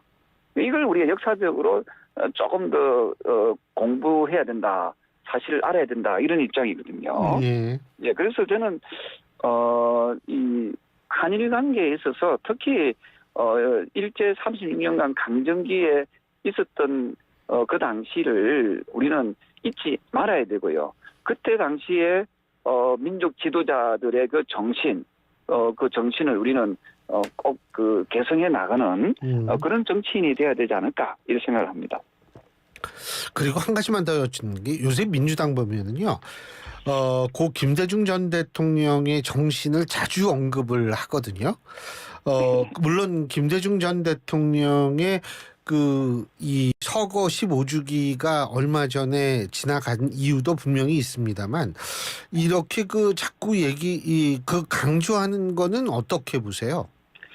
글쎄 김대중 대통령의 정신을 뭔지를 좀 알고 좀 이렇게 그 정신을 개성한다라고 해야 되거든요. 예. 김대중 대통령의 정신 중에 저는 하나를 꼽으라면은 관용이라고 생각합니다. 예. 용서와 관용, 평화 그렇지 않습니까? 예. 그 자신을 그 사형 선고를 받게 했던 전두환 전 대통령도 용서하지 않았습니까? 예. 예. 그리고 김대중 대통령이 유일하게 정치인들 중에서 이 상대 정적에 대한 상대 정당에 대한 정치적 보복을 하지 않았거든요. 예. 이 정신은 왜 안 이어받는지 모르겠습니다. 예, 저는 알겠습니다. 이런 부분에 대해서 예. 더불어민주당 지금 청취하고 계신 청취자 여러분께서도 예. 한번 김대중 대통령의 정신이 뭔지를 예. 한번 그때 시대를 다시 한번 좀 살펴봤으면 좋겠고요. 예. 특히 정치인들, 더불어민주당 소속돼 있는 정치인들께서 예. 조금 더 이 부분에 대해서 예. 유념해서 예. 그분의 뜻이 뭔지를 좀 더 살펴봤으면 좋겠다. 이 말씀 드리고 싶습니다. 예. 오늘 말씀 여기까지 듣죠. 고맙습니다. 네, 감사합니다. 예. 지금까지 국민의힘 조경태 의원이었습니다. 리틀 약사의 이름을 걸고 더더 깐깐하게 더더 꼼꼼하게 비타민 미네랄 다 리틀스 더더 깐깐하게 더더 꼼꼼하게 오메가 유산균 다 리틀스 유튜버 리틀 약사의 배합 노하우를 담았다. 합성 목재, 예스팀바, 산책로, 야외 데크, 울타리, 사이딩, 전원주택 인테리어까지 다양한 형태로 활용이 가능한 친환경 합성 목재, 예스팀바. 우수한 품질의 정부 조달 우수 제품, 나무 느낌 그대로. 합성 목재 예스팀바. 경동산업 주식회사. 그냥 기저귀는 찝찝하고 민망해요. 부탁해요. 하이제라. 어라? 알람도 되네? 안심케어. 하이제라. 실시간으로 배뇨 인식이 되는 성인용 스마트 기저귀 하이제라. 안심케어. 부탁해요. 하이제라. 오늘은 또 뭘 먹을까? 점심 전쟁 메뉴 전쟁 출출하니 킹콩킹콩 입맛 도는 킹콩킹콩 보는 순간 구집에서 배부르네 킹콩킹콩 매일매일 같은 메뉴 바꿔보자 회식 장소 신상 가득 무한 리필 킹콩 킹콩하면 부대찌개, 부대찌개하면 킹콩. 킹콩 부대찌개. 신율의 뉴스 정면 승부 2분 여기서 줄이고요. 어제 왜 최희 아나운서 안 나왔냐고 항의 문자가 많이 왔다고 하는데요. 오늘 나왔습니다. 6시에 최희 아나운서가 전해드리는 뉴스 들으시고요. 전 3부에서 뵙죠. 우리들의 희망은 오직 한 가지. 어린이를 잘 키우는 데 있을 뿐입니다. 다 같이 내일을 살리기 위하여. 1923년 소파 방정환이 발표한 어린이 해방선언의 일부입니다. 암울한 일제강점기에도 어린이라는 미래가 있어 희망을 품을 수 있었고 100년이 지나 대한민국은 선진국이 되었습니다. 하지만 지난해 말 한국의 합계 출산율은 0.6명대로 인구 소멸 수준. 다시 희망을 그려야 합니다. 아이를 낳고 키우고 싶은 여건, 아이가 안전하고 행복한 사회를 만드는 것. 아이들이 우리의 내일입니다. 존중과 포용, 더 나은 대한민국. 우리 곁엔 우리가 있다. 우리금융그룹과 YTN이 함께합니다.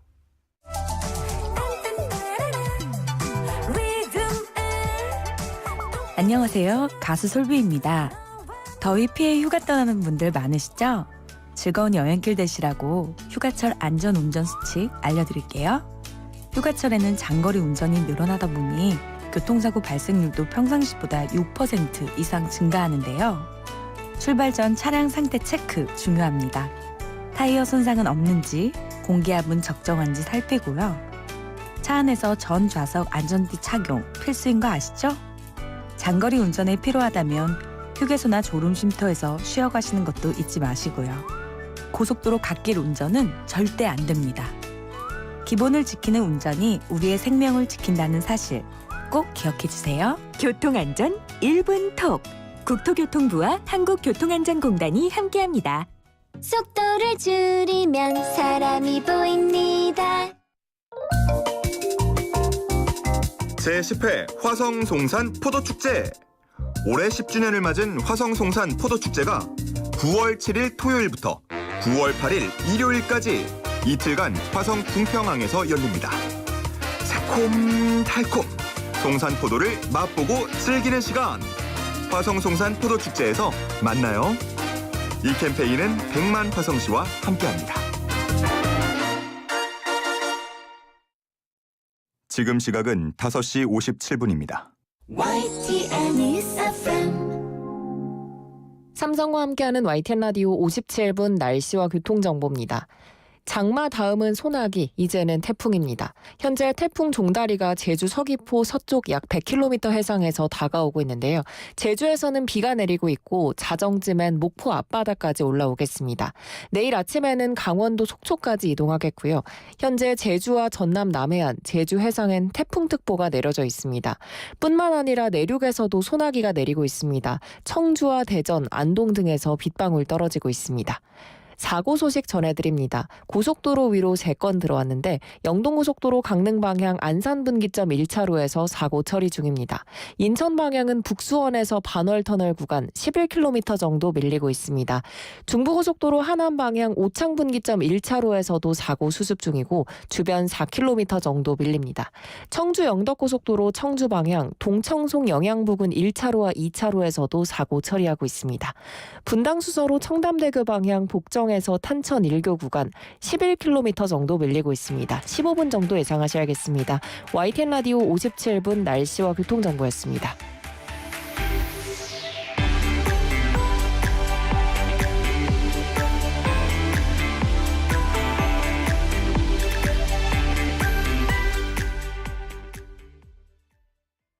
오늘은 저 강남과 함께 멋진 우리 이웃들 한번 만나볼까요?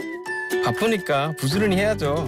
월급날이 제일 기뻐요. 한국의 흥에 반해서 트로트 가수가 됐습니다. 다 함께 내일을 만들어가는 다문화 이주 배경 이웃들.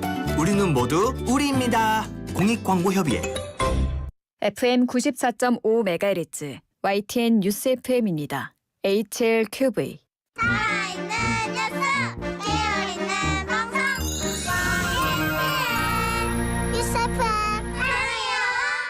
한국의 뉴스 채널 YTN 뉴스 FM에서 6시를 알려드립니다.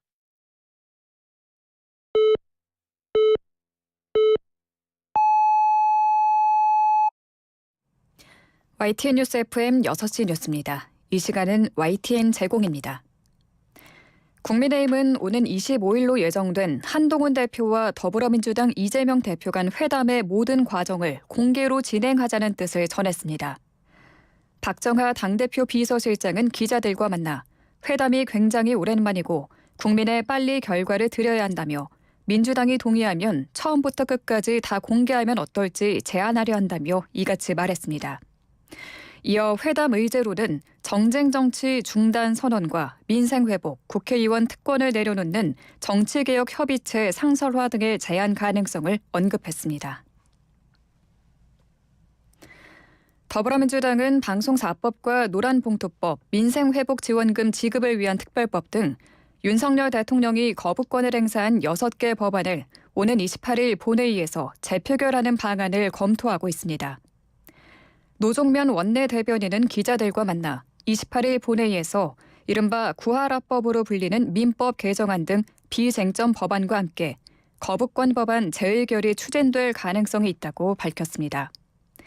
다음 달 1일 시작되는 정기국회 일정으로는 9월 2일 개회식에 이어 4일부터 이틀 동안 여야 교섭단체 대표 연설을 하자고 국민의힘에 제의하고 있다고 설명했습니다. 방송통신위원회가 의지 연습을 맞아 기관 합동으로 비상방송을 제작하고 송출하는 훈련을 벌였습니다. 방통위는 강원도 춘천에 있는 강원 시청자 미디어 센터에서 KBS와 춘천시를 비롯해 경찰, 소방, 군 등 7개 기관이 참여한 가운데 비상방송 제작 송출 과정을 훈련했습니다. 적이 방송시설을 모두 파괴한 상황을 가정한 이번 훈련에서 KBS 춘천방송국 근무자들은 강원 시청자 미디어 센터로 이동해 국민 행동 요령 방송을 제작 송출했고 지자체와 군 등은 시설을 보호하는 역할을 했습니다. 김태규 방통위원장 직무대행은 비상 상황에도 전시 방송 기능을 유지해 국민에게 신속하고 정확한 정보를 제공해야 한다며 이번 훈련의 중요성을 강조했습니다. 티몬과 위메프에서 판매한 상품권 관련 소비자 집단 분쟁 조정 신청이 하루 만에 1,700명을 넘었습니다. 한국소비자원은 오늘 오전 9시 기준 상품권 집단 분쟁 조정 신청이 1,760여 건으로 집계됐다고 밝혔습니다. 해피머니 상품권 환금 요구가 1,290여 건으로 73%를 차지했고 나머지 상품권 환금 요구가 470여 건입니다. 소비자원은 오는 27일까지 누리집에서 분쟁 조정 신청을 받을 예정입니다. 서울을 중심으로 집값이 오르는 가운데 주택담보대출이 급증하자 정부가 수도권 대출 조이기에 나섭니다. 금융위원회는 오늘 은행권과 간담회를 열고 현재 가계비 상황에 대한 인식을 공유하면서 정부 조치 사항을 전달했습니다. 우선 다음 달부터 시행되는 2단계 스트레스 DSR을 수도권과 비수도권에 차등 적용하기로 했습니다. DSR은 총부채 원리금 상환 비율로 연간 원리금 상환액이 소득의 40%를 넘지 못하도록 하는 규제입니다. 오는 11월 미국 대선을 앞두고 민주당 대선 후보를 확정하기 위한 전당대회가 현지 시간 19일 나흘 일정으로 막을 올렸습니다. 첫날 행사에서는 후보 자리에서 중도 사퇴한 조 바이든 대통령이 연사로 나서 지지자들에게 사실상 마지막 인사를 전하고 카멀라 해리스 부통령에 대한 지지를 호소했습니다. 지난달 21일 당의 거듭되는 압박에 결국 후보 자리를 내놓은 바이든 대통령은 연설에서 내 일보다 나라를 더 사랑하며 우리의 민주주의를 지켜내야 한다고 강조했습니다. 이어 해리스 부통령은 미국의 미래에 족적을 남길 역사적인 대통령이 될 것이라며 당선을 위해 최고의 자원봉사자가 될 것을 약속한다고 다짐했습니다. 끝으로 날씨입니다. 현재 태풍은 서귀포 남쪽 해상에서 시속 약 30km 속도로 점차 북상하고 있습니다. 태풍의 영향으로 제주도와 남해안, 호남, 서해안에는 내일까지 100mm 이상의 호우가 쏟아지겠고 충청과 수도권 일부 지역에도 80mm 이상의 비가 내리겠습니다. 제주도와 인근 해상에는 태풍특보가, 전남 해안에도 태풍 예비특보가 내려졌습니다. 제주도는 오늘 오후부터 밤까지, 남부는 오늘 오후부터 내일 아침까지 시간당 30에서 50mm의 매우 강한 비가 집중되겠습니다. 충청은 내일 새벽부터 오전까지, 수도권 등 중북부는 내일 오전부터 오후까지 시간당 20에서 30mm의 강한 비가 집중될 걸로 보입니다. 바람도 다소 강하겠는데요. 오늘 오후부터 내일 새벽에는 제주도와 남해안, 내일 새벽부터 오후에는 중부 서해안을 중심으로 초속 15에서 20m의 강풍이 예상됩니다. 후텁지근한 날씨는 계속되겠습니다. 내일 낮 기온 서울 31도, 대구는 34도까지 오르겠습니다. 서울 지역 현재 기온 34.3도, 습도는 56%입니다. 아나운서 최유였습니다. 안녕하세요. 상상을 현실로 만드는 건축가 이성범입니다. 넘치는 크리에이티브로 마음을 움직이는 공간을 설계하기 위해 제가 선택한 건 GW 캐드입니다. 국내 대표 건설사들이 선택한 대체 불가의 캐드. 대한민국을 디자인하다. GW 캐드. 카멜로 장갑 하나로 일상이 안전해진다. 안전한 용접 장갑 카멜로 편안한 작업 장갑 카멜로 세련된 안전 장갑 카멜로 오늘도 손끝 하나 다치지 않고 일 잘 끝냈습니다. 장갑은 카멜로. 한국일보제휴 6시 뉴스를 마칩니다. 이어서 신율의 뉴스 정면 승부 3부가 방송됩니다. YTN 뉴스 FM. 광명동굴에 공룡이 나타났어요. 1억 5천만 년 전에 멸종된 공룡들이 광명동굴에 나타났어요. 새로운 기술과 특수 효과로 만든 살아 움직이는 공룡들의 세상. 광명동굴 공룡 탐험전 다이노 포레스트. 직접 만지고 체험할 수 있는 공룡들이 기다리고 있습니다. 대한민국 최고의 동굴 테마파크 광명동굴 라스코 전시관으로 여러분을 초대합니다. 중생대 공룡의 숲 탐험을 통해 과학 지식뿐 아니라 생명의 탄생까지 느낄 수 있는 최고의 순간을 경험해보세요. 광명동굴 공룡 탐험전은 함께하는 시민 웃는 광명시가 함께합니다. 한국장애인재단에서 서울형 장애인 개인예산제 시범사업 참여자를 모집합니다. 서울형 장애인 개인예산제 시범사업은 장애인이 지역사회에서 살아가는 데 꼭 필요하지만 기존 제도에서 지원받기 어려웠던 개인의 특수한 욕구를 파악하여 올해 9월부터 2025년 2월까지 1인 최대 240만 원 내에서 개별 맞춤형 서비스를 지원합니다. 서울시에 거주하는 만 18세 이상 65세 미만 지체 뇌병변 시각 청각 장애인 중 중증 장애인의 경우 신청 가능하며 보다 자세한 사항은 한국장애인재단 홈페이지를 참고하시기 바랍니다. 반갑습니다. 경기도의회 의장 김진경입니다. 제11대 경기도의회가 후반기 새로운 여정을 시작합니다. 방향도 목표도 오직 1,410만 경기도민을 위한 의정활동으로 앞으로의 2년 도민들께 희망이 되는 존재로 자리매김하겠습니다. 도민 여러분의 목소리를 들려주십시오. 경기도의회가 힘이 되겠습니다. 이 캠페인은 경기도의회가 함께합니다. 제주 삼다수와 함께하는 YTN 캠페인 생명의 근원 물. 고대 이집트인들은 모든 생명이 물로부터 만들어졌다고 믿었습니다. 그러기에 나일강의 신으로 불리는 하피는 매우 숭배됐죠. 그가 만들어낸 물은 사막의 오아시스를 채우고 푸른 초원을 만들고 하늘의 이슬을 내렸다고 전해집니다. 문명의 시작이자 생명의 젖줄이었던 물. 고대 이집트인들에게서 오늘날 물에 대한 소중한 가치를 다시 한번 일깨워 봅니다. 이 캠페인은 우리가 믿는 물, 제주 삼다수와 YTN 라디오가 함께합니다. 엄마, SNS에 올린 영상을 친구들이 보고 자꾸 놀려요. 그럼 지우면 되지. 어릴 때 만든 계정이라 비밀번호를 잊어버려서 지울 수가 없어요. 어머, 그럼 어떡하지? 걱정하지 마세요. 지우개 서비스가 해결할게요. 지우개 서비스는 개인정보가 노출된 게시물을 스스로 삭제하지 못하는 아동 청소년을 위해 게시물 삭제를 지원하는 정부 서비스예요. 지금 개인정보 포털에서 신청할 수 있어요. 이 캠페인은 개인정보보호위원회와 한국인터넷진흥원이 함께합니다.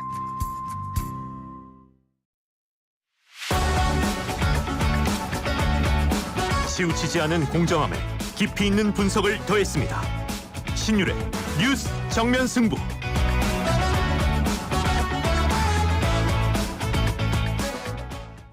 크리네어 테크. 크리네어 테크 집중기 주물 작업 연마 작업 페인트 작업 분진가스 냄새 연기 작업장 분진 이 세상에 못 없애는 분진이 어딨어.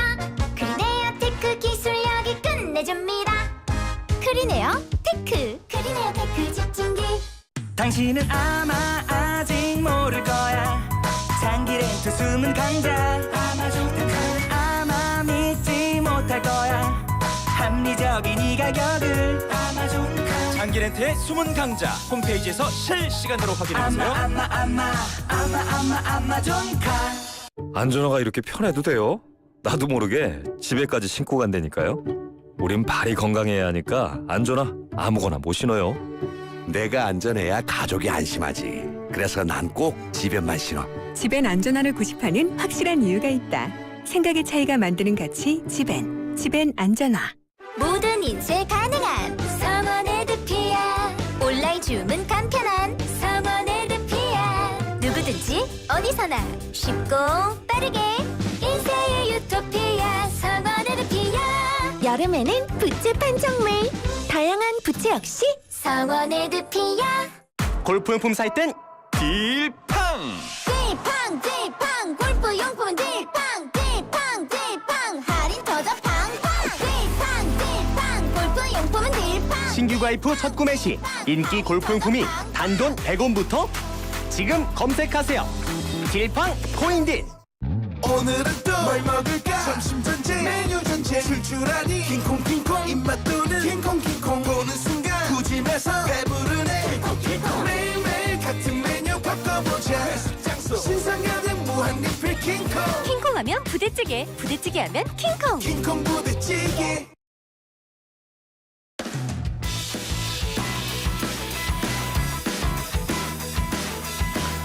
신율의 뉴스 정면 승부 3부 시작합니다. 오늘 3부 정면 인터뷰에서 만나볼 분은 더불어민주당 이현주 최고위원입니다. 지금 스튜디오에 나와 계십니다. 어서 오십시오.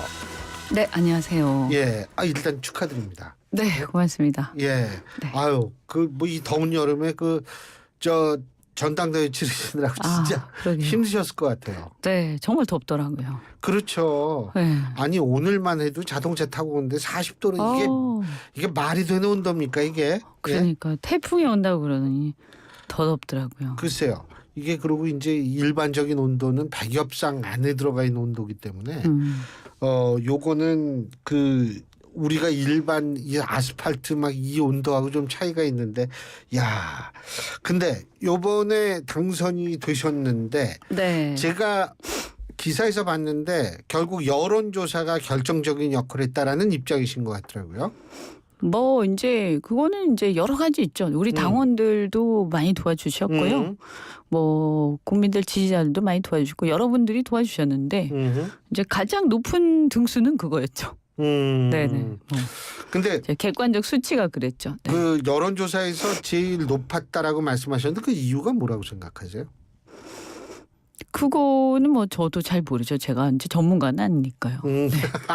아, 이게 또 겸손까지 네. 하시면 그냥 객관적 수치가 그랬어요. 딱 끊기잖아요. 너무 겸손하시면. 예?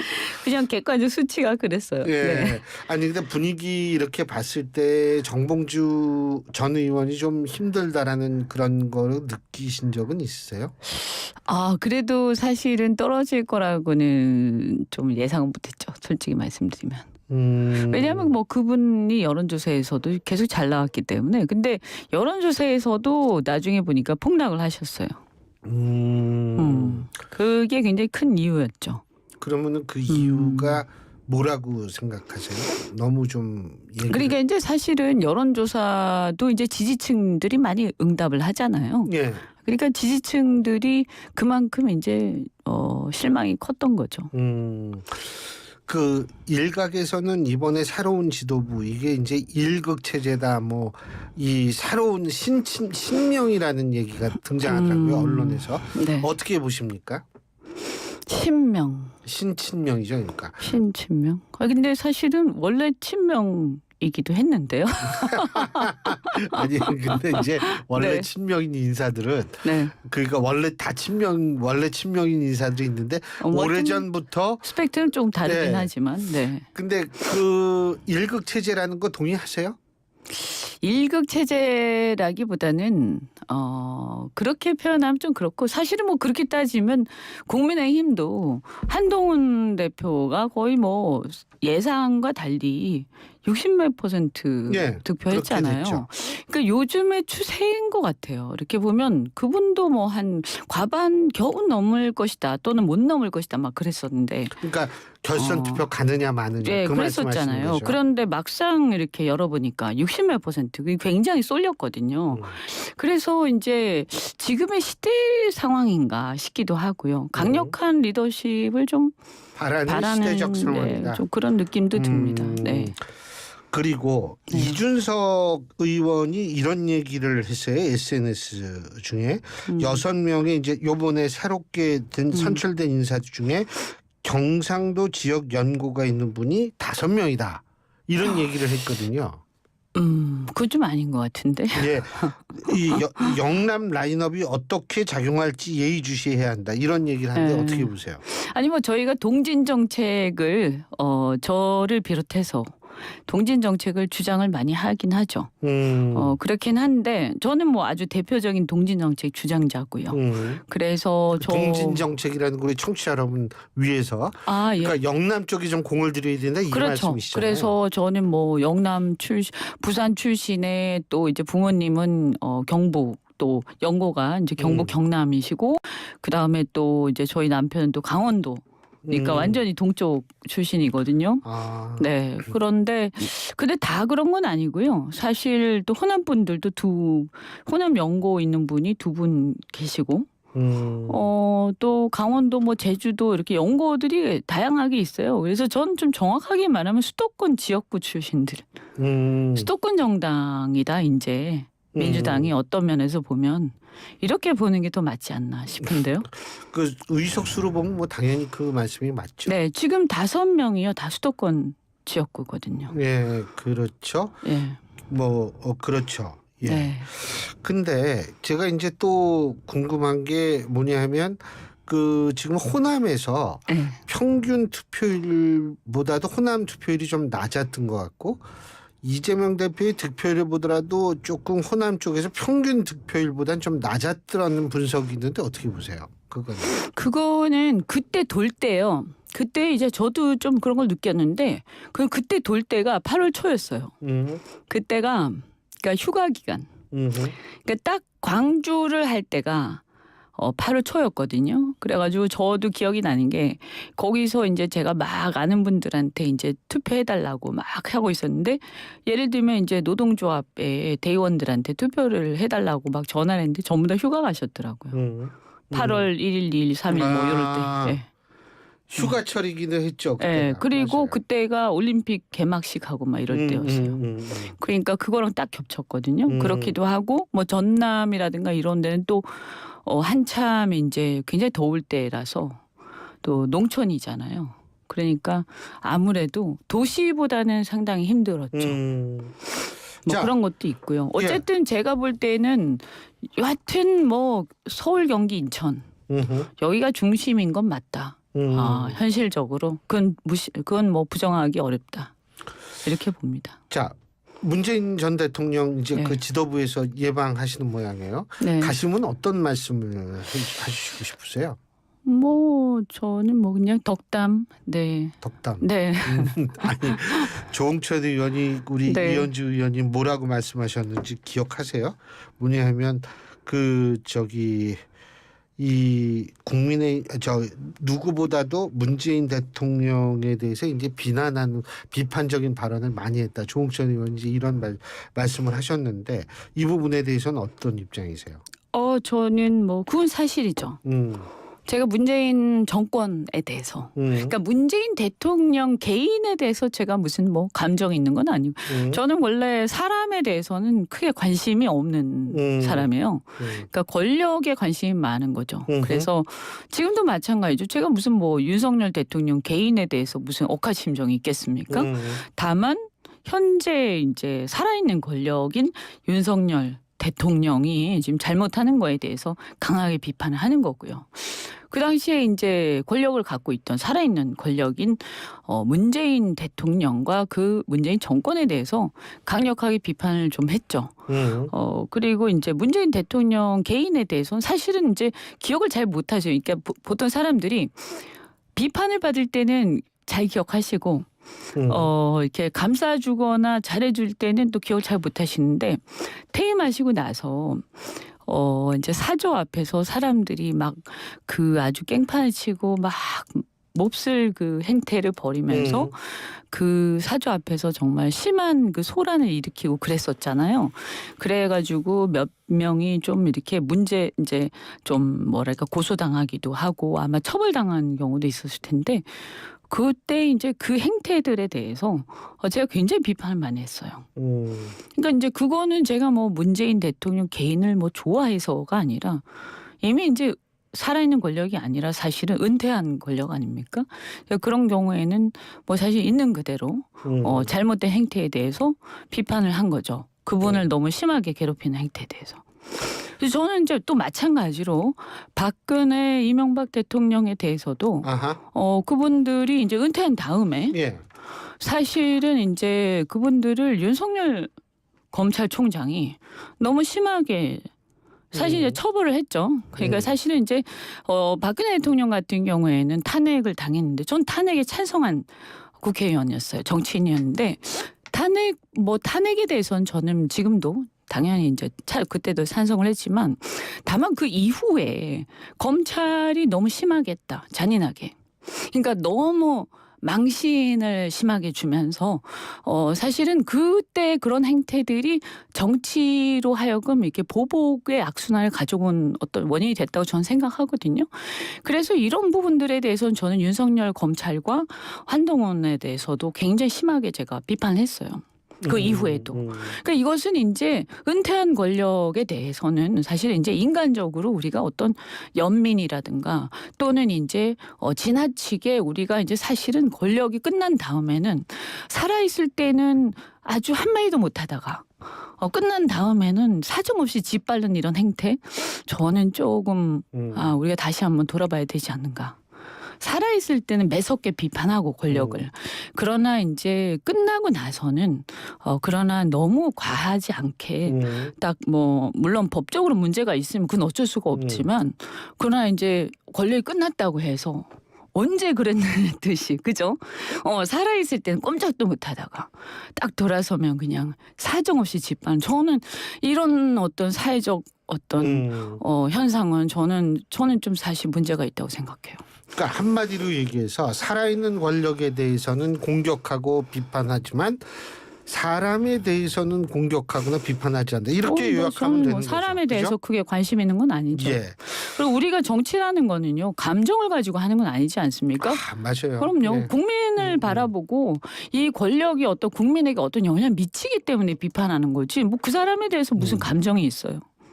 알겠습니다. 그리고 또 한 가지. 우리 이현주 최고위원 변호사 출신이시고 사실 이 경제 쪽에서도 경제통이라고 볼 수 있는 부분이 많은데 그리고 실용주의적인 측면도 많으세요. 자, 그래서 여쭤보는데 네. 지금 이재명 대표가 이제 금투세, 네. 상속세, 네. 금투세, 종부세, 예, 네. 이 세 가지에 대해서 지금 굉장히 좀 이 뭐라 그래야 되나 민주당의 정통적인 주장과 다른 입장을 표명하고 있는데 어떻게 평가하십니까? 뭐 저는 큰 틀에서는 이재명 대표하고 결을 거의 같이 한다. 이렇게 보시면 맞습니다. 그러니까 조금 더 구체적으로 얘기하면 금투세는 유예 혹은 폐지하는 게 맞고, 그죠? 저는 이제 이 부분에서 어쨌든 저희도 어쨌든 당의 지도부니까요. 네. 의원들의 의견을 다 무시할 수는 없잖아요. 그러니까 뭐 완전히 전격적으로 폐지하자 이렇게 말하기는 좀 어렵지만 어쨌든 현재 이제 이 부분은 두 가지가 부딪히는 거죠. 조세 정의라는 측면하고요. 그죠? 소득 있는 곳에 과세 있다라는 그 원칙적인 거 하고 그다음에 이거 과세를 했을 때 이것이 주식 시장에 미친 영향, 그다음 거시 경제에 미친 영향. 왜냐하면 이것이 전체적인 글로벌 주식 그러니까 주식 시장 자체가 이제 글로벌화돼 있기 때문에 영향을 미치지 않습니까? 그래서 이것이 어떤 영향을 전체적으로 미칠 것이냐 하는 그 부분이 약간 부딪히거든요. 그래서 이제 이것을 어떻게 조화롭게 우리가 결론을 내릴 것이냐 이 부분에서 고민을 하고 있는 거죠. 그런 게 하나 있고 뭐 상속세 같은 경우에는 이제 전체적으로 봤을 때 우리가 이제 어떤 부의 대물림이라는 측면에서 지나치게 이것을 부의 대물림을 합리화한다 이렇게 가면 곤란하겠지만 그러나 이제 시대가 변해가면서 또 지나치게 예컨대 이제 중산층 입장에서 그냥 집안채에 있는데 이게 이제 세금 다 국가에 세금 다 내고 나면 하나도 안 남는 뭐 이렇게 되는 것도 문제가 있는 거 아니냐라고 또 볼 수도 있잖아요. 그래서 이걸 또 어떻게 조화롭게 갖고 갈 것이냐. 그다음에 또 이제 또 하나가 뭐죠? 종부세인가요? 종부세요. 이것도 마찬가지죠. 이것도 저는 이제 개인적으로는 재산세 합산해서 통합해서 조금 합리적으로 개편하는 게 맞다라고 생각을 합니다. 그래서 어떤 응징적인 느낌을 주는 것은 옳지 않다. 그래서 합리적으로 해서 재산세가 우리가 있지 않습니까? 그래서 이것을 재산세에 통합을 하고 여기서 어떤 누진적인 부분을 조금 가미한다든지 해서 합리적으로 이것을 해야지 마치 뭐 이렇게 어떤 부동산에 대해서 부동산을 소유하고 있으면 이건 뭔가 응징해야 한다 이런 느낌을 주는 것은 조금 그냥 잘못됐다 이렇게 생각하죠. 일각에서는 양도세도 좀 과하다는 얘기가 나오더라고요. 네, 그 너무 그렇게 확대를 시키면 좀 문제가 있고요. 저희가 어쨌든 세금을 전반적으로 그러니까 이런 거예요. 건강한 욕망. 그러니까 건강한 욕망. 우리가 자본주의에서 열심히 일을 해서 내가 열심히 일을 해서 내가 이렇게 건강한 욕망을 가지고 정당하게 돈을 벌었어요. 그것은 존중해 줄 필요가 있다고 생각을 하거든요. 다만 이것을 어디까지나 그냥 광범위하게 다 해서 이게 부의 어떤 재분배 역할을 세금에서 완전히 무시해서는 안 된다고 생각을 해요. 국가의 역할도 분명히 있는 거거든요. 그러니까 그래서 현실과 이상 사이에 조화를 어디서 찾을 것이냐. 이 문제가 있는 거죠. 그래서 저는 이제 이재명 대표도 아마 그런 생각 하실 텐데 결국에는 자본주의 사회에서 우리가 부의 건강한 어떤 그 욕망 인간의 건강한 욕망, 정당한 욕망을 어느 정도 인정을 하되 그러나 공동체에 대한 또 전체적인 우리 공동체 전체를 생각하는 의식 이런 것도 또 무시할 수는 없는 거예요. 그냥 나는 내 혼자 잘 살면 돼. 이것도 또 아니거든요. 그러니까 이 중간에서의 어떤 조화를 어디에서 찾을 거냐 하는 데서 우리가 이제 고민이 저는 필요하다고 봐요. 알겠습니다. 좀 다른 얘기인데 25일 날 이재명 대표하고 한동훈 대표가 만나지 않습니까? 네. 한동훈 대표 우리 회담 생중계하자. 어떻게 평가하십니까? 아니 그거는 저는 뭐 회담을 생중계하는 것은 뭐 그것이 큰 문제가 될 건 없다고 봐요. 근데 다만 그런 것도 사실은 양당이 서로 이렇게 회담을 하기로 했으면 좀 서로 좀 조율을 해가지고 그렇게 합시다라고 얘기가 된 다음에 딱 발표를 해야 되는데 일방적이다. 아 이거죠? 저쪽에서 그냥 흘려버렸어요. 네. 그러니까 저희 당 입장에서는 약간 불쾌한 게 있지. 왜 흘리지 저런 얘기를? 왜 흘렸다고 보세요? 그러니까 약간 언론 플레이를 한 느낌인 거죠. 근데 이런 상태에서 이제 두 분이 만나면 어떻게 성과가 도출될 거라고 보세요? 근데 이제 솔직히 우리 당은 이재명 대표가 이제 사실 정권을 갖고 계시고요. 그 다음에 굉장히 압도적인 지지를 받고 계시잖아요. 예. 이제 저는 한동훈 대표한테 달려 있다고 봅니다. 왜냐하면 여당은 윤석열 대통령이 있지 않습니까? 예. 그러면 대통령과 여당 대표와의 관계 설정 이거에 달려 있다. 그래서 결국은 이제 이번에는 비대위원장이 아니라 명실공히 대표 아닙니까? 예. 그러면 독립된 어떤 새로 선출된 대표예요. 그리고 언제까지나 대통령한테 매달려서 대통령이 하자는 대로 끌려다닐 수 없는 거잖아요. 그리고 앞으로 어떻게 보면 이제 과반을 넘어서 하반기로 이미 예. 접어들었는데요. 한동훈 대표도 어떻게 보면 향후에 자기가 이제 차기 대권을 바라보는 사람으로서 대통령으로부터 독립해서 자신의 정치를 펼쳐나가야 되는 사람 아닙니까? 예. 그렇다면 본인이 얼마나 대통령의 그늘에서 벗어나서 자신의 소신을 펼쳐나갈 수 있을지 이런 부분들을 이제 이번 회담을 통해서 평가를 받는 거죠. 거기에 달려있다고 봅니다. 독자적인 목소리를 얼마큼 내는가. 네, 그렇죠. 이게 중요하다. 네. 잘 알겠습니다. 바쁘실 텐데 또 이렇게 나와주셔가지고 이 더운 이 진짜 태풍도 보이는데 정말 좋은 말씀 해주셔서 고맙습니다. 네. 어쨌든 뭐 아까 정책적인 거 저희는 이렇습니다. 예. 마지막 한 말씀만 드리면요. 정의와 관련된 거, 뭐 최상병 문제 이런 거 있지 않습니까? 그다음 국익과 관련된 거, 뭐 이제 외교안보. 독도 문제, 뭐 외교안보 이런 거에 대해서 저희가 굉장히 강력하게 하지만 이제 민생, 경제 이런 것들은 워낙 스펙트럼이 넓고 이해관계 다양하기 때문에 이런 것들은 조금씩 협상을 해나가고 사실은 이렇게 좁혀 나갈 수 있는 그런 여지들이 있는 거 아니냐. 그래서 당 내부도 그렇고 외부도 그렇고 이게 조금씩 조금 열려 있다 이런 생각을 갖고 있습니다. 알겠습니다. 네. 오늘 말씀 여기까지 듣죠. 고맙습니다. 네, 고맙습니다. 예, 지금까지 더불어민주당 이현주 최고위원이었고요. 신율의 뉴스 정면 승부 3부 순서 여기서 줄입니다. 잠시 뒤 4부에서 뵙죠.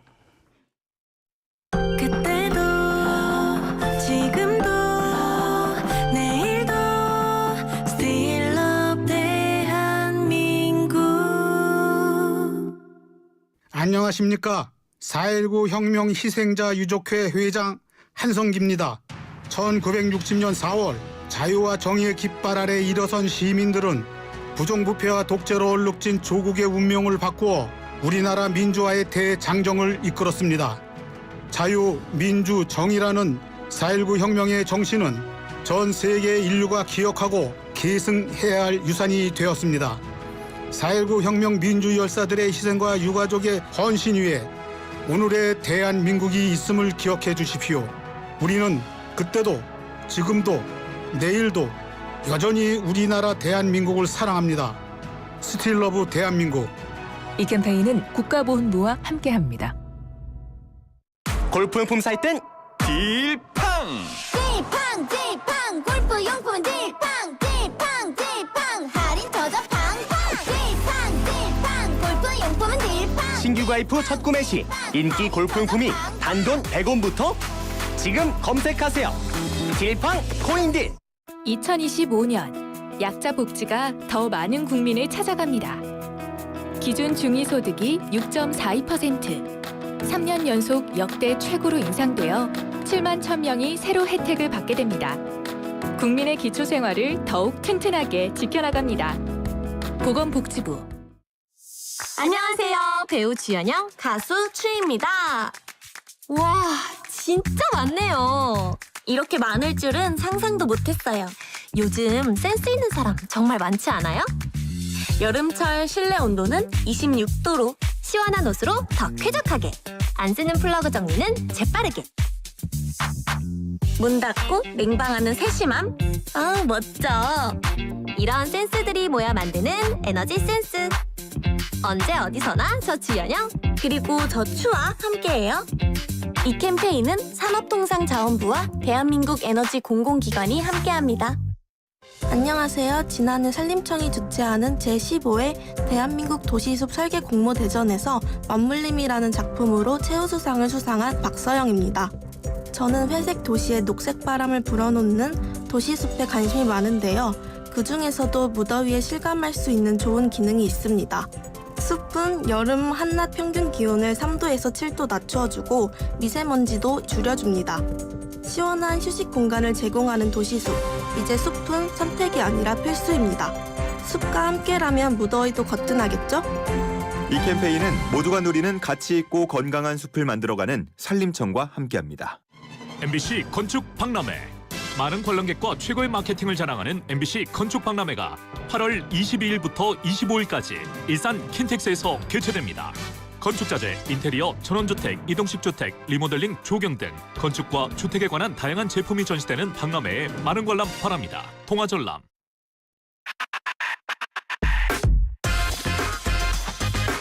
YTN 라디오 신율의 뉴스 정면 승부.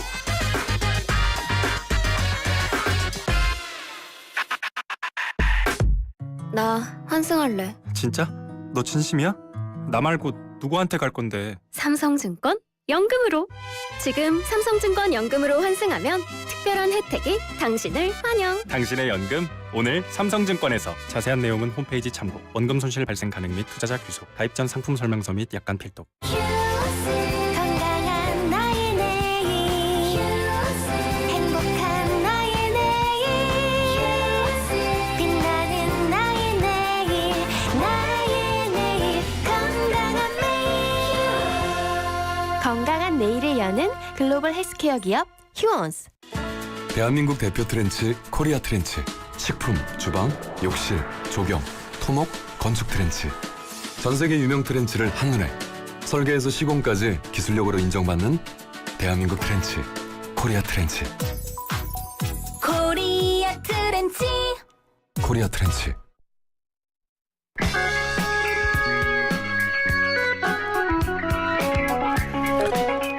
신율의 뉴스 정면 승부 4부 시작합니다. 제가 항상 드리는 말씀이지만 1980년대를 연상하게 하는 이 풍문으로 들었어.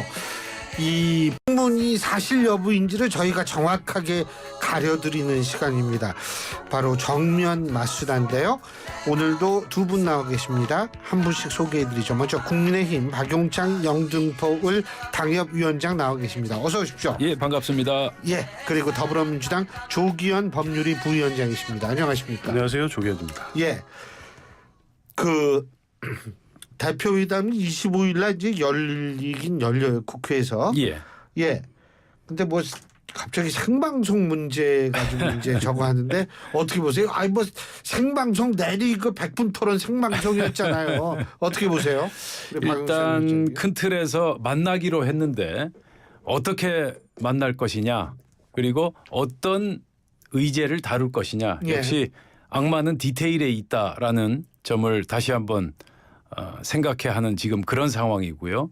특히 지금 앵커께서 말씀하신 처음부터 끝까지 생방송 이 문제를 둘러싸고 지금 민주당과 저희 당이 예. 견해 차이를 보이고 있는 이런 상황. 그런데 저희 입장에선 그렇습니다.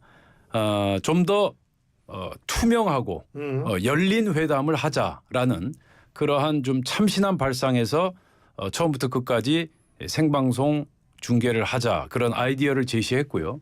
이 아이디어에 대해서 민주당 쪽에서 특히 이재명 대표의 반응이 무척 궁금합니다. 궁금하다는데 우리 조기현 법률위 부위원장님이시니까.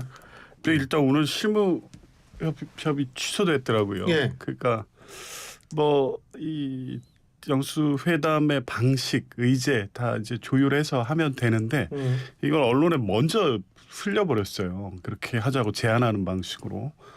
근데 이게 여야 대표 회담이라는 게 그냥 뭐 의례적으로 만나서 어떤 이슈에 대해서 양측의 입장을 확인하고 끝내는 자리가 아니잖아요. 네. 지금 이 교착된 어떤 정치 상황 뭐 이런 거를 풀어갈 해법을 한번 여야 대표가 책임 있게 만나서 논의하고 그래서 양보할 게 있는지 또 뭐 각 그 의제별로 좀 서로 합의점을 찾을 수 있는지 이런 얘기를 하다 보면 이렇게 공개적인 토론을 통해서 안 되는 부분도 있기 때문에 과거에 그렇게 한 거 아니겠어요? 이게 뭐 어떤 중요한 이슈를 가지고 방송사 초청 토론해서 양측의 입장을 확인하고 그 국민적 여론에 자기 입장 호소하고 이런 자리가 아니란 말입니다. 근데 어쨌든 그렇게 제안을 해놓으니까 이걸 이 여야 대표회담 더군다나 이제 양당 지도부가 구성이 끝나서 첫 자리인데 이걸 어떤 문제의 해법을 찾기 위한 자리가 아니라 이걸 이벤트로 생각하고 본인의 장기인 그런 방식의 어떤 대담을 통해서 주도권을 그냥 보여주는 정도로 끝내려고 하는 게 아닌가.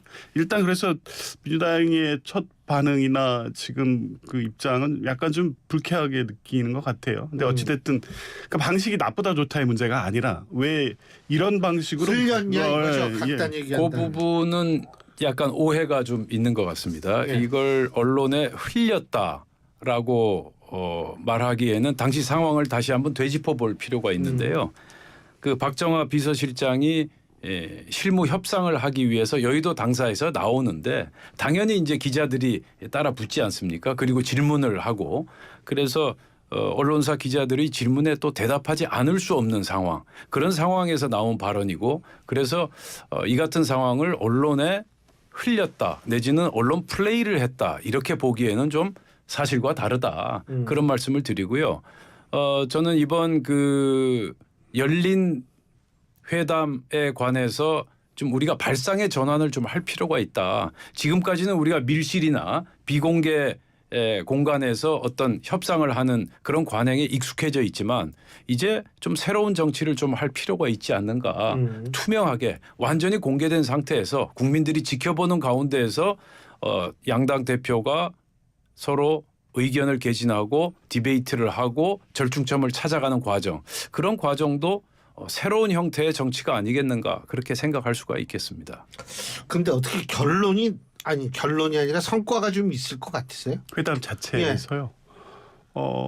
일단은 지금 이제 생중계 제안부터 해서 접근하는 입장을 보면 한동훈 대표가 진짜 성과를 내기 위한 회담으로 생각하고 있나 이건 약간 의심은 돼요. 근데 어차피 첫 만남이어서 지금 쭉 의제로 올라오는 것들에 대한 결론을 바로 찾는다 이렇게 기대하기는 어렵고 다만 이제 접점을 찾을 수 있을까. 특검법, 뭐 금투세, 종부세, 또 민생 현안, 뭐 25만 원 지원법과 관련해서 양당의 입장차가 있다는 건 뭐 누구나 다 아는 사실 아니겠어요. 근데 접점에 어느 정도 접근시킬 수 있는 또 여지가 있다는 부분도 분명히 있습니다. 예를 들면 뭐 특검법에 대해서 한동훈 대표는 특검을 한다는 기본 원칙을 갖고 있는 분 아닙니까? 그러면 대화할 수 있는 여지가 있죠. 물론 정말 하겠다는 의지가 있느냐에 대해서 요즘에 회의론이 많이 있긴 한데 어쨌든 하겠다고 하셨으니까 대화를 해볼 수 있죠. 금투세 문제에 관련해서도 이재명 대표 뭐 전당대회 과정 그 이전부터 일종의 좀 완화된 입장을 갖고 계시기 때문에 뭐 폐지를 주장하는 것과는 차이는 분명히 있지만 대화의 여지가 있죠. 근데 이제 그런 거에서 딱 이번 회담 자리에서 그 결론을 딱 낼 수 있는 성과 여기까지 한 번에 이르기는 쉽지는 않을 것 같습니다. 그래서 저희 같은 경우는 저는 이렇게 생각합니다. 어려운 일부터 할 게 아니라 쉬운 일부터 한번 해보자. 서로 합의할 수 있는 일. 그래서 민주당과 저희 국민의힘이 국회 정상화를 위해서 양당 대표가 합의를 했다라는 점을 좀 부각시킬 필요가 있다. 따라서 지금 현재 그 반도체 특별법이죠. K칩스법 또 그 고준위 방사성 폐기물 특별법 또 육아휴직 확대법 이건 여야 간의 이견이 거의 없거든요. 이러한 비논쟁 법안에 대해서 합의를 하자. 그리고 이제 어려운 사안 예를 들어서 저희 당 같은 경우는 지금 탄핵과 청문회 등 정쟁 정치를 중단하자. 그리고 금융투자소득세 폐지하자. 세 번째 정치개혁 협의체를 상설화하자. 이 세 가지를 지금 굉장히 중점 사안으로 두고 있거든요. 반면 지금 민주당은 최상병 특검법 하겠다. 전국민 25만 원 민생회복지원금 시행하자. 또 지구당 부활에 관한 협상도 같이 해보자 이런 입장인데 우리 쪽은 금융투자소득세 그리고 민주당은 최상병 특검법과 25만 원 민생회복 지원금 쪽에 무게를 두고 있지 않습니까? 이건 좀 시간이 필요하다. 한 번에 만나서 이 어려운 사안을 접점을 찾을 수 있을까요? 그래서 쉬운 일부터 해서 양당 대표가 이런 법안에 합의를 했다라는 그런 모습을 보여준 것만으로도 상당히 의미가 있다. 그래서 너무 어깨에 힘을 주지 말고 어깨에 힘을 빼고 쉬운 일부터 해결해 가자라는 게 제 생각입니다. 쉬운 일 그건 접근하는 방식으로는 맞는 얘기 아니에요? 예, 저도 위원장님 말씀대로 이견이 없는 법안에 대해선 당장 8월 국회 처리에 대한 합의, 물론 이견 없는 법안에 신속한 처리 이런 정도 합의할 수 있죠. 근데 이제 보면 이거는 사실 원내대표 회담과 협의를 통해서 당장이라도 그냥 합의가 되는 문제예요. 근데 양 대표 간 회담의 의미는 좀 다른 측면이 분명히 있죠. 지금 이 꼬인 문제의 핵심을 있는 문제들을 대표가 권한을 갖고 풀어갈 수 있는 그 회담이 돼야 된다는 측면이 있어요. 그래서 가장 지금 교착 국면의 제 핵심이 특검이라든가 이런 문제에 대한 해법을 찾는 게 더 우선이라고 보고요. 지금 말씀하신 쟁점 없는 법안의 처리는 당연히 그렇게 하자는 합의를 하고 원내대표가 협의를 통해서 일정만 잡으면 됩니다. 그거는 이미 그 이견은 전혀 없으니까요. 근데 어찌됐든 지금 문제가 되고 있는 법에 대해서 특검법이라든가 특히 최혜병 특검법 이런 문제 하나라도 좀 풀어야 이게 여야 관계가 한 발이라도 나갈 수 있는 상황이잖아요. 이런 문제에 대한 해법을 찾는 게 좀 필요하다고 보여집니다. 지금 최혜병 특검 말씀하셨는데 국민의힘 쪽에서 이제 한동훈 대표가 그 얘기 제보자 의혹 문제도 포함시키자 지금 그렇게 얘기를 했는데 민주당은 받을 것 같기는 왜냐하면 받겠다는 분들이 많으니까. 받겠다고 정성호 입장을 의원도 밝혔습니다. 어떻게 보세요? 그러면은 좀 어떻게 절충점 찾을 수 있을까요? 이 문제가 굉장히 복잡한데요. 지금 현재 저희 당 내에서는 우선 최상병 특검법 그 자체에 대한 지금 반발이나 거부 반응이 상당히 많습니다. 그러니까 지금 최상병 특검법의 주된 명분이 수사 외압 이 부분을 규명하자는 거 아니겠습니까? 그런데 당시 박정훈 대령의 조사 행위는 수사로 볼 수 없다. 수사 단계는 아니었다라는 건 그건 팩트고요. 그다음에 대통령실과 국방부 간의 전화 통화, 통신 기록 내용 이 부분도 외압이라기보다는 대통령실과 국방부 간의 통상적인 업무 협의 그런 차원에서 접근할 수 있을 것이다. 그런 견해도 상당수 많이 지금 존재하고 있습니다. 따라서 수사 외압 자체가 존재하지 않는다. 수사도 아니었으며 외압도 존재하지 않는다. 그런 의견을 가진 여론도 저희 당내에 굉장히 많이 분포되어 있습니다. 다만 이러한 반대 여론이 지금 크게 지금 수면 위로 떠오르지 않은 상태일 뿐이지 어느 시점이 되면 이런 반대 여론이 상당한 기류로 조성될 가능성도 있고요.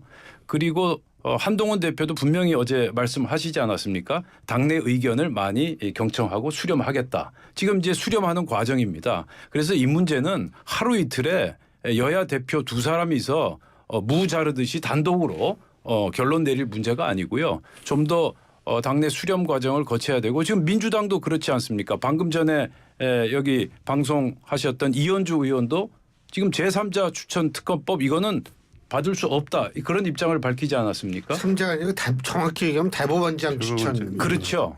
대법원장 추천 받을 수 없다. 그런 입장을 밝혔고요. 민주당 안에서도 다양한 의견이 존재하는 것으로 알고 있습니다. 그래서 굉장히 예민하고 중요한 문제이기 때문에 좀 더 정교한 의견 수렴 과정을 거쳐야 될 것이다. 저는 그렇게 보고 있습니다. 근데 이거 이렇게 막 얘기하다 보니까 공수처가 이제 좀 있으면 수사 결과 발표하는 거 아니에요? 글쎄요. 근데 그거 모르겠습니다. 최근에 대통령 통화 기록 확보했다는 보도 이후에 실제 수사 범위가 어디까지 가 있는지는 모르겠는데 어쨌든 한동훈 대표가 말씀하셨던 특검은 공수처 수사 상황을 전제하지 않겠다고 말씀하신 바 있기 때문에 그것과 무관하게 논의를 진전시키면 되는데 최근에 한동훈 대표의 말씀을 들어보면 하시겠다는 의지가 있나 싶어요. 제3자 추천 특검 받는다고 했으면 그러면 이제 그때부터 논의를 시작하면 그럼 하자 하고 독소조항이라고 얘기했던 부분들 하나하나 풀면 되잖아요. 그러니까 이게 이제 대화를 통해서 이 문제가 된 부분을 추정하는 방식이 있고 그 한동훈 대표가 얘기하는 민주당의 특검법안에 문제가 있는 법안을 수정한 특검법안을 내놓으시면 그러면 대화가 될 거 아닙니까? 왜 자꾸 뭐 민주당의 특검법은 문제가 있다는 얘기를 최근에 이제 부쩍 많이 하면서 이제 제목 공작을 넣어야 된다. 뭐는 아직도 문제다. 뭐는 문제다. 이거는 입장이 하겠다는 입장을 갖고 있나 의심을 계속 하게 하는 거예요. 그러니까 한동훈 대표가 얘기하는 그러면 한 국민의힘 입장에서 완결된 특검법을 내놓으시고 대화를 시작하면 되는데 민주당의 특검법을 한동훈 대표 생각에 맞게 지금 고쳐오라는 거면 그런데 이게 대화가 되겠습니까? 예, 죄송합니다만 지금 이제 앵커께서 말씀하신 공수처 수사 결과 굉장히 중요합니다. 특검이라는 건 항상 보충성의 원리에 따라서 실시하는 하나의 수사 행위거든요. 자, 그렇다면 공수처에서 수사 결과가 나온 다음에 하는 게 그게 통상적이고 정상적이죠.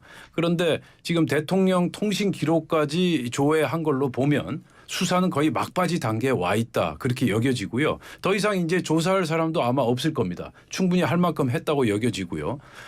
공수처 수사 결과가 나온 다음에 최상병 특검 문제를 다시 한번 언급하는 것도 상당히 의미가 있다. 저는 그렇게 보고 있습니다. 한 가지만 더. 이거 지역적인 문제인데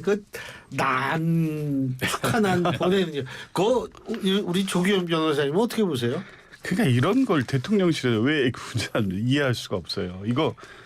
이게 문제가 됐겠습니까? 그냥 협의하다 보면 뭐 당연히 그 정무수석 오시는 일정 맞춰가지고 잡으면 난 오실 때 갖고 오는 거죠. 그거 뭐 민주당이 거기에 화답하지 않거나 이랬겠습니까? 이럴 이유가 있겠습니까? 이건 당연히 아무리 당장 지금 뭐 죽을 듯이 싸우는 관계여도 의례적으로 당대표 뭐 축하난 이런 자리에 어떤 정치적 이유를 붙이거나 거기에 어떤 다른 문제를 개입시키거나 하는 사례가 없잖아요. 당연히 민주당도 이재명 대표에 대한 대통령의 축하 인사 당연히 일정 조율해서 맞추면 되는데 왜 난 문제가 왜 튀어나오고 그거에 대통령실에 그거에 가타부타 얘기를 하는지 물론 뭐 이해할 수가 없어요. 이 문제가 큰 문제는 아니지만 큰 문제는 아니지만 근데 이거 나름대로 상징성은 없지 않다.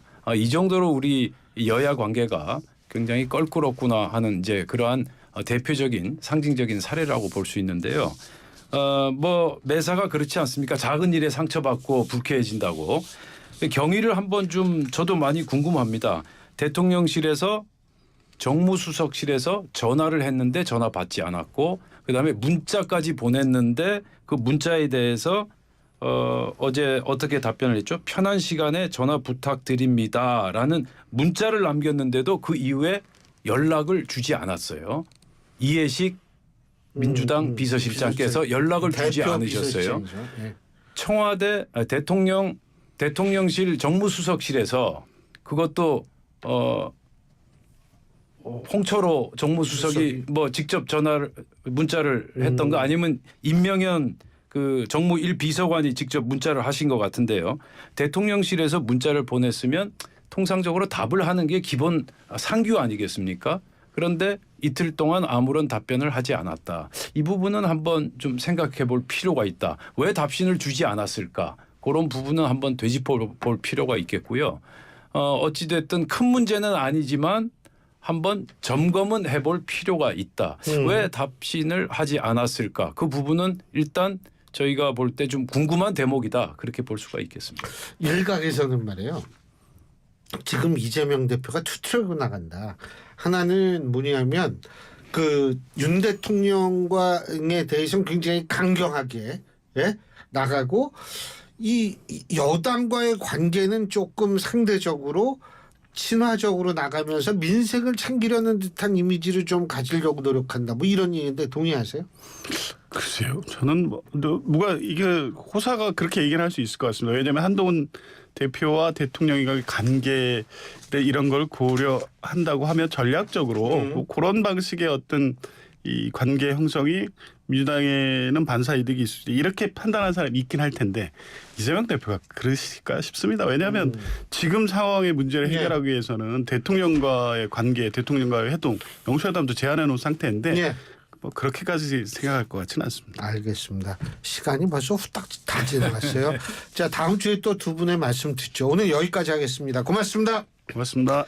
예, 지금까지 국민의힘 박용찬 영등포 당협위원장, 더불어민주당 조기현 법률위 부위원장 두 분과 함께했습니다.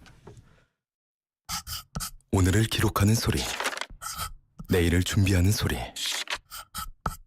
그리고 인생을 돌아보는 소리. 모두의 성장을 고민하는 브랜드 오럼, 오래도록 가치 있는 평생 소장품을 만듭니다. 당신의 이야기가 완성되는 곳. 합성 목재 예스팀바, 산책로, 야외 데크, 울타리, 사이딩, 전원주택 인테리어까지 다양한 형태로 활용이 가능한 친환경 합성 목재 예스팀바. 우수한 품질의 정부 조달 우수 제품, 나무 느낌 그대로. 합성 목재 예스팀바. 경동산업 주식회사. 오늘은 또 뭘 먹을까? 점심 전쟁, 메뉴 전쟁, 출출하니 킹콩킹콩 입맛 도는 킹콩킹콩 보는 순간 구집에서 배부르네. 킹콩킹콩 매일매일 같은 메뉴 바꿔보자. 회식 장소 신상 가득 무한 리필 킹콩. 킹콩하면 부대찌개, 부대찌개하면 킹콩. 킹콩 부대찌개. 압도적 보수인하, 총보수 연 0.0099%, 코덱스 미국 S&P 500TR. 이것은 코덱스의 도전이자 미국 ETF 투자의 새로운 기회. 삼성자산운용 코덱스. 합성 총보수 연 0.0798% 및 거래 수수료 발생 가능. 자산 가격 변동에 따른 원금 손실 시 투자자 귀속. 투자 설명서 필독.